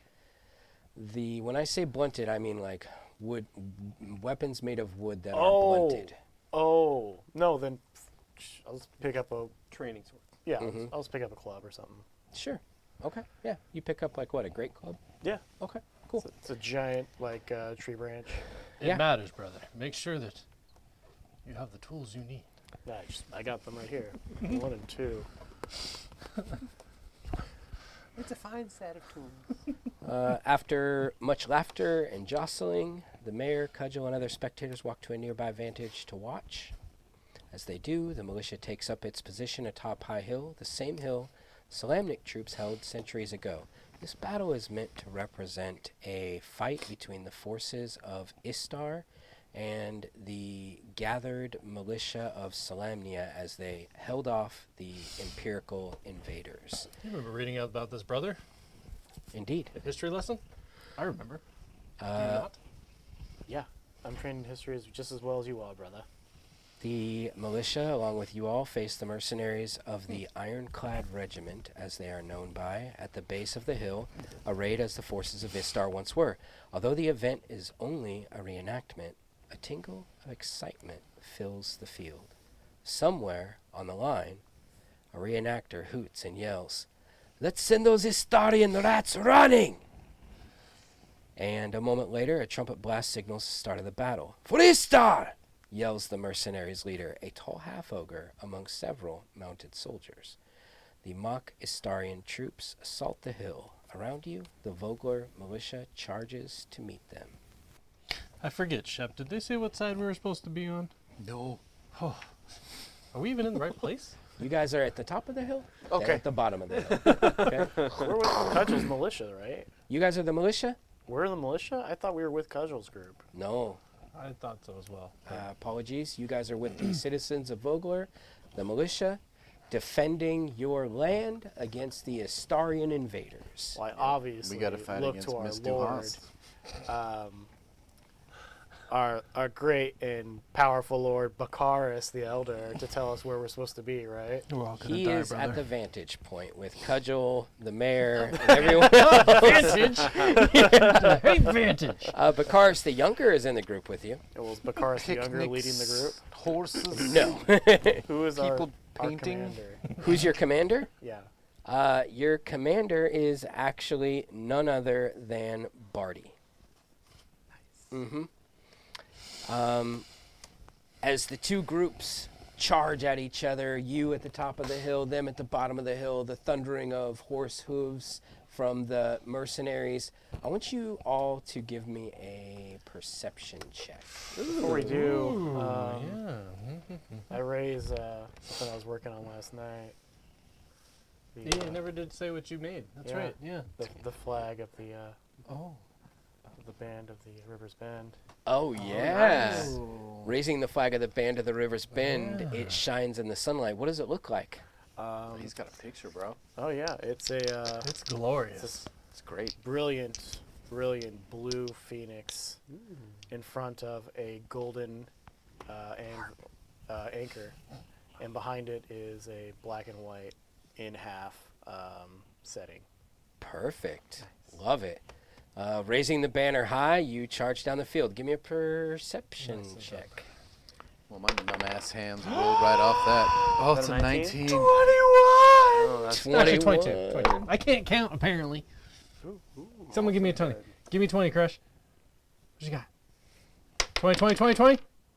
Ah. You guys gonna ever use that inspiration you got last week? So Not wait, for this. we slept again, didn't we? So we all have one, don't we? humans. I mean, I was re-inspired by that glorious If you're flag. playing with that. Yeah. I got a 4. So The company standard is flying high. That is extremely No, I think I'm going to save my inspiring. inspiration for something that's needed. Yeah, If you guys I- got some good rolls. If I remember correctly, I told you yours didn't expire. Oh, I'll thank Yeah, you have it still. It's there's no expiration date on the inspiration. So Permanent you. Inspiration's given. sounds I got one like last game. sounds like you rolled the highest. Yes, 22. Rose, as you charge into battle, something that you have really never done before, actually. So your head is just on a swivel, looking left, looking right, looking down, looking up. And it's because of this that you notice something that actually chills you to your bones. It terrifies you. You see the glint of sunlight off spear points, off sword tips. The mercenaries, they don't have fake weapons. They don't have fake weapons! And as you Oh, clash, I'm gonna stop. you try to stop, and the forces collide. The unexpected sound of metal clashing on armor rings across the field, silencing laughter and melodramatic boasts. A ribbon of red splashes over the grassy hill, followed by shocked screams. Any pretense of a reenactment shatters. High Hill is the site of a true battle once more. Within moments, all around you, armed mercenaries attack unprepared villagers fighting for their lives. You guys find yourselves in a real battle. Oh snap! So let's go ahead and let's roll initiative. holy fuck! Oh, We man. need- I still have all my weapons on me, right? No, you left them. I didn't No. leave. Someone them. talked you out of them. I didn't leave them. I just don't use my real weapon when I'm like fighting in battle right now. It's sitting on my back. You guys have your stuff. Stuff and things and Man, stuff. you guys need to pretty roll good, high. I 17. rolled 10. high, so you need to roll higher than I did. You gotta go first. 13. No, Shepherd, what'd you get? No, 10. 14. Okay. Guppy, what'd you get? 11 minus 1, 14's 10. good. Yeah, if you want to go first. Rose, what'd you get? 16. And Krish, what'd you 6. get? Oh! The kinder trips and stumbles. No! You I said wanna a go 6? Yeah. Sorry, not an 8, but a 6. Okay, and let's go. Boom, boom. I've been betrayed by my love. Looks that way. All right. Okay. Did you want me to roll initiative for Songbird? He can Or just go on yours. Act on mine. Okay. Yeah. So it's a little It's to your advantage. bit of a thing. If I'm attacking, but I'm not. You know, Lee. So you guys are on essentially you guys are in an area where, let me just go ahead and put something here. My brother left that parachute sitting off to the Okay, side. this will work just fine. We'll grab a big I'm never gonna live down letting thing the and put parachute it go in in. the middle. No, it's sitting there. It's just waiting for us to use it. Still Guys, floating Now we 3 can feet escape off the ground. together. Here's what you need to know about this map is that the edges of it are essentially a melee. They're bedlam, right? It's the mercenary forces clashing with the citizens of Vogler, all around you on the outer edges of this entire battle is chaos. People dying, screaming, fighting, everything, everywhere, all at once. And what that means for you guys is that you find yourselves there. right on the camera. It's a giant You tree. find yourselves. Yeah. It's from here that way. Perfect. So you find yourselves I can change. in a clearing, basically. The battle around you kind of opens up, Yeah, because they're too scared to fight us. and 3 mercenaries, each mounted on a war horse, charges into the fray. We're going to use some non-representative minis here, just for something to use this time. And these are not draconians that you're fighting. We've got orcs. I thought I You had want some some horse orcs? guys. We could do some orcs. We could do some orcs. Some orkies. Sure. Some orky boys. There was 3, right? Yeah, just 3. Yeah, so, basically, for anybody watching, we're going to have some cool minis and stuff to represent a lot of the things that we have here. We've got some cool plans at various different stages to make sure we have minis that represent the things that we're going to be fighting. But tonight, you're just going to have to use your imagination. So what that means for you guys, though, is that, where's the Orky boys? Are we going to use them? Okay. So they come charging at you from this side over here, each on a horse, as I mentioned. Might as well just get up and then move it back. And we don't need these dead bodies right here. Oh, I can see things.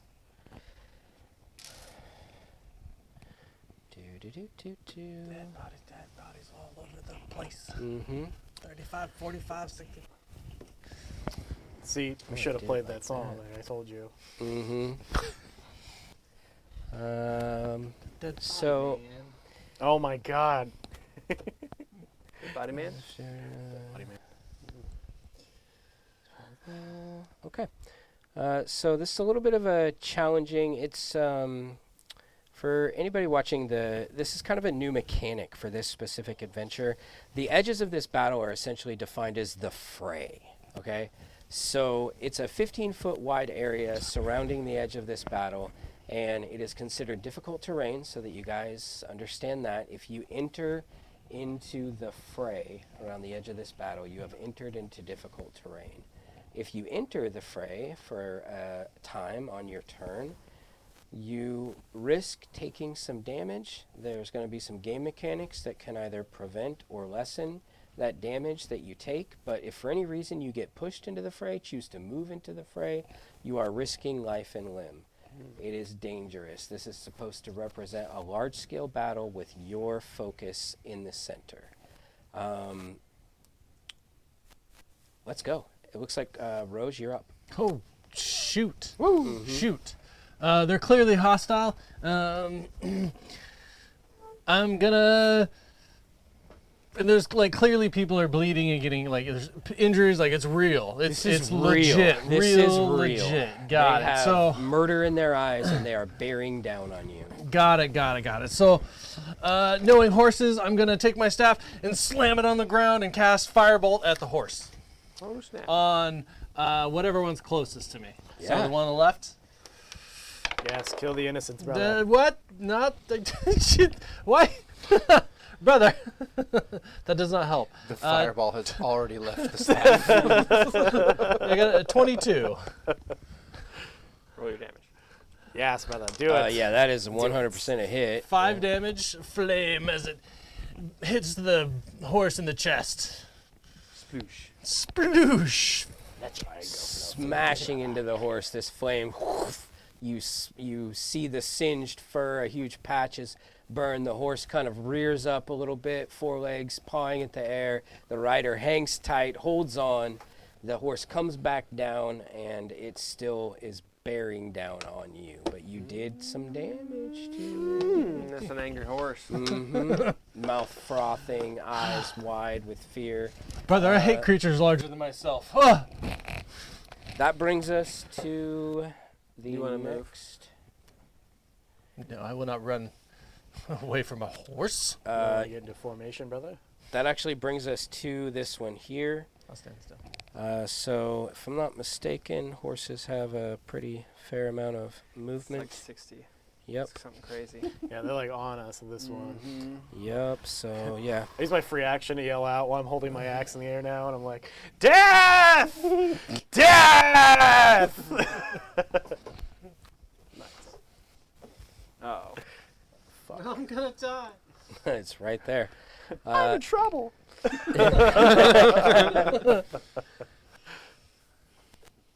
I'm a shield mage, brother. You I'll are get about you to an be adult attacked shortly. by this guard. Oh no. And he strikes down at you with his spear. Let's roll a die 20. Mighty speed. Ooh, I think that's a miss. Does a 9, 10, 11 hit you, buddy? Nope. Okay. So, roaring up at you, charging up, he tries to slash down at you with his spear. Yeah. And he misses. You're able to deflect it or step out of the way, whatever it is that you do. I'm poking but the horse. Poking the horse Yeah. with my rocks and my staff. this thing is right up in your face. That brings us to the next one, and that's going to be this guy here. 5, 10, 15, 20, 25, 30, 35, 40, 45, 50. Oh my gosh. 5. Same thing, Crash. Spear attack. That's me. not correct. Oh, that's Shep. Same thing, Shep. Spear attack. That's wow. Is Yeah, that it? was a 19. a hit. That's a hit. 19 plus 3. Oh man, Is that a hit? so close. Yeah? So, Yeah, it's a so hit. close, bro. You take 4 damage. Ouch. Mm-hmm. This brings us to the next.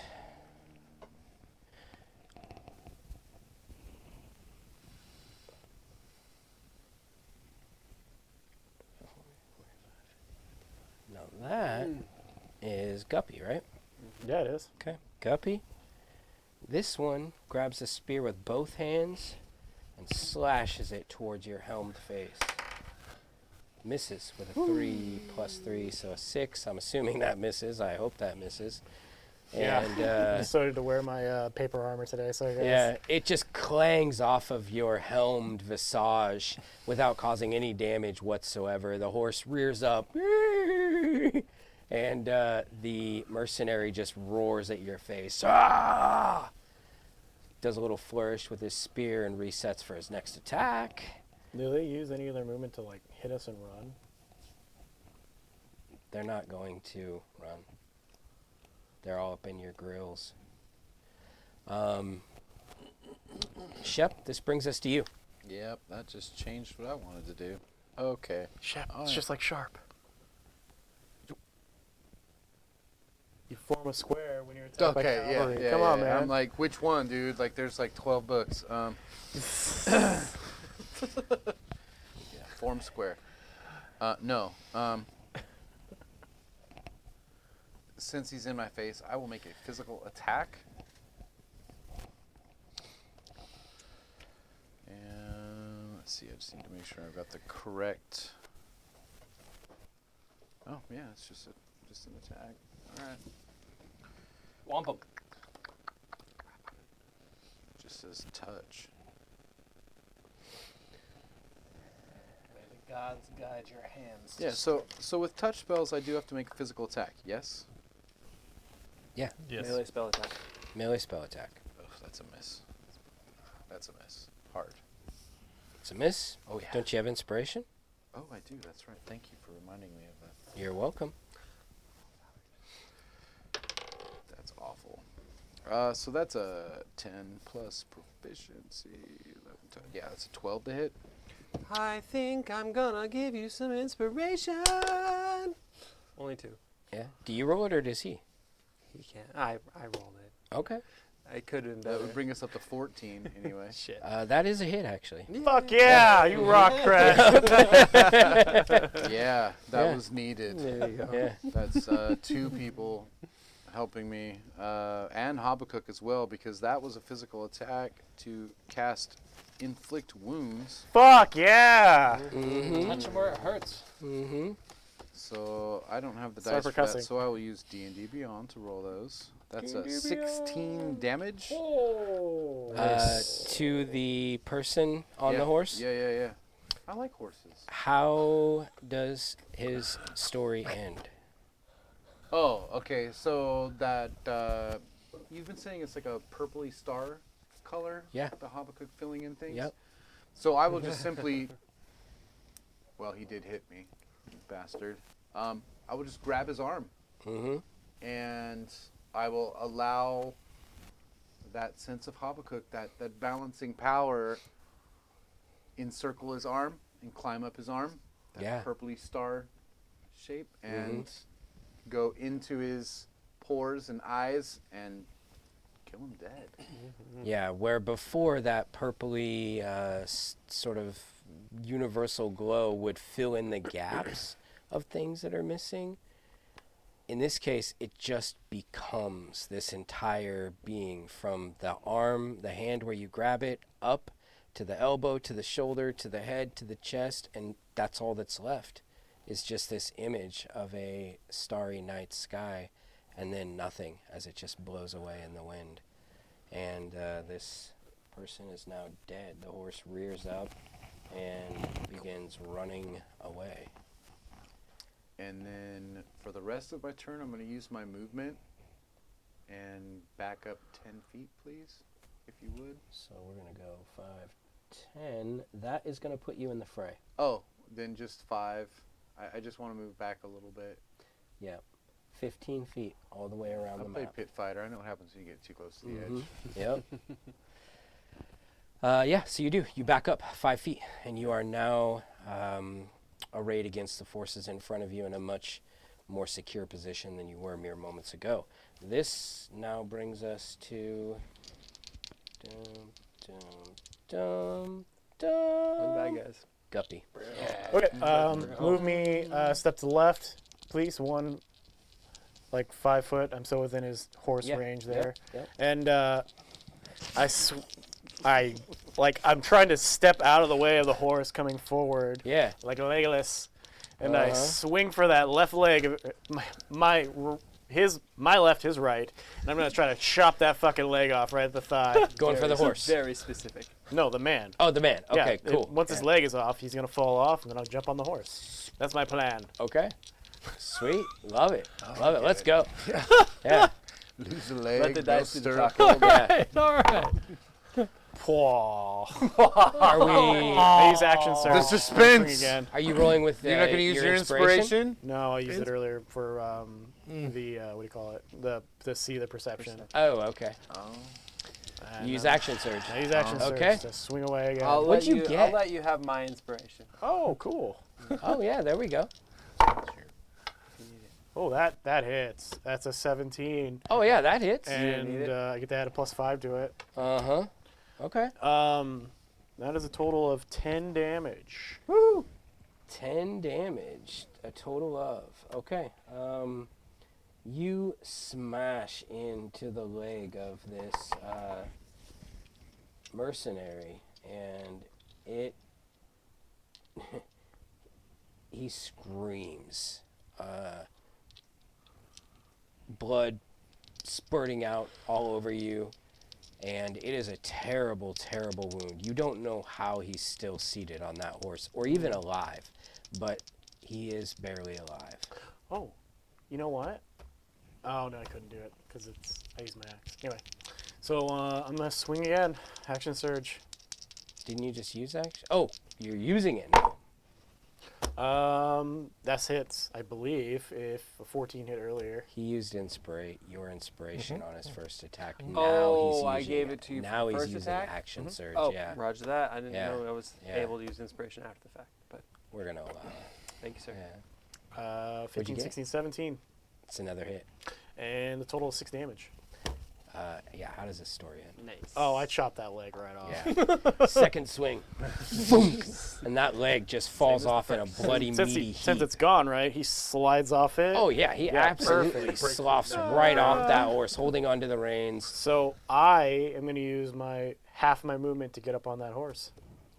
I don't see any earthly reason why that shouldn't happen. So go right ahead. You are now mounted on a horse. I then reach down to my good pal, Kresh, on said horse. Now that we ride over to him, and I'm gonna say, come up upon my mighty steed."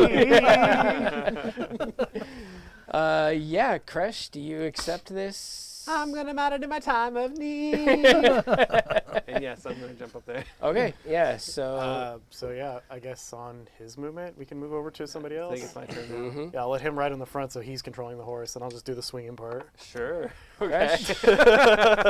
Kresh, it's your turn, buddies. Yeah, okay. So I jump up there, and I'm going to move our horse over next to this fine gentleman.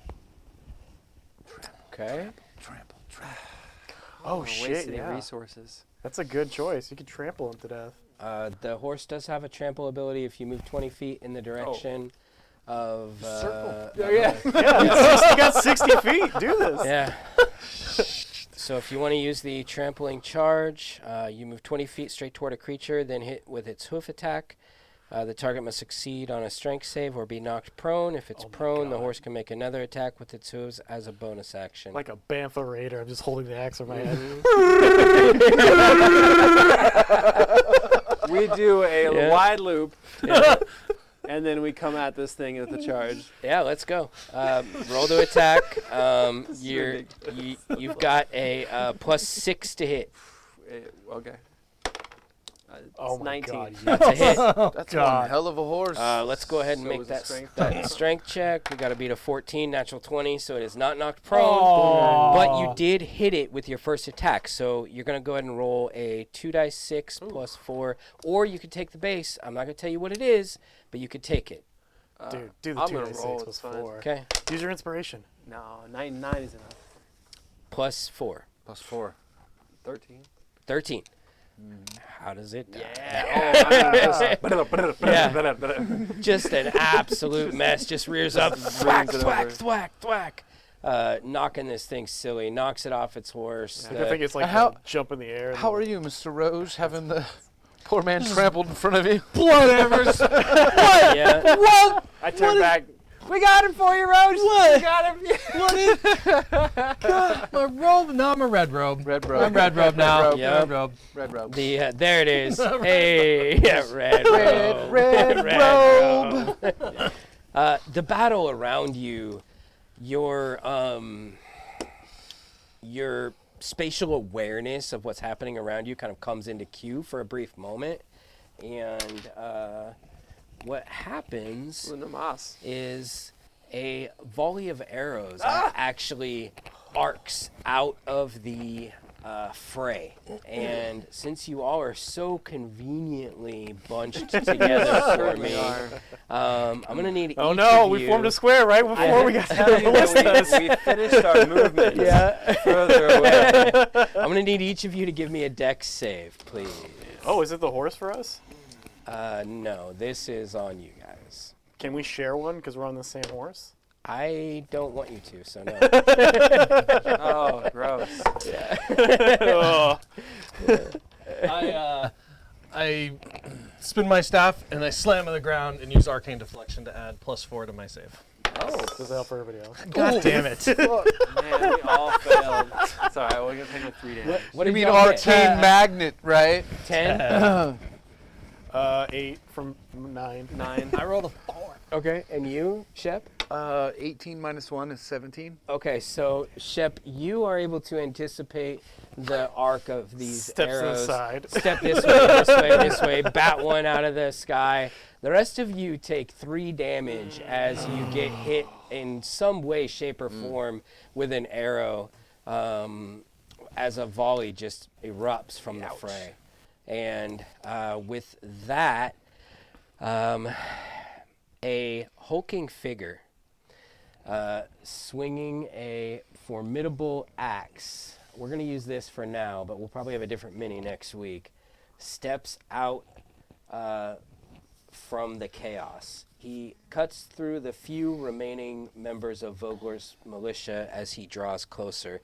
And what you recognize is no! Boss fight! yeah, the figure of a half ogre. He has arrayed with him 4 mercenaries, and he steps out into the crowd, points at all of you, and says, "Foolish defenders of Vogler, we will strike you down." And with that, we will call it a night. And we will see you all next week. It's going to be great. There's going to be a bloodshed, a firefight, battle, more chaos in the fray. And it's going to be good. And we hope you're there. So. And one of us will roll a 20 next Yeah, next somebody's week. gonna roll a Somebody. fucking 20 Other- besides other than me. the They bad can't. guys. They cannot. We'll get to re-roll initiative, right? Yeah, no, probably not. We're gonna keep Well, I this guess initiative. you'll have to write ours down. We all got like 18, right? All of us. I think I rolled a kind 1. and generous DM, but no, fuck no, you're not rolling initiative. But anyways, thanks for watching, whoever is, and Thank you. we'll see you next time. Bye. Goodbye. Ba-ba-ba.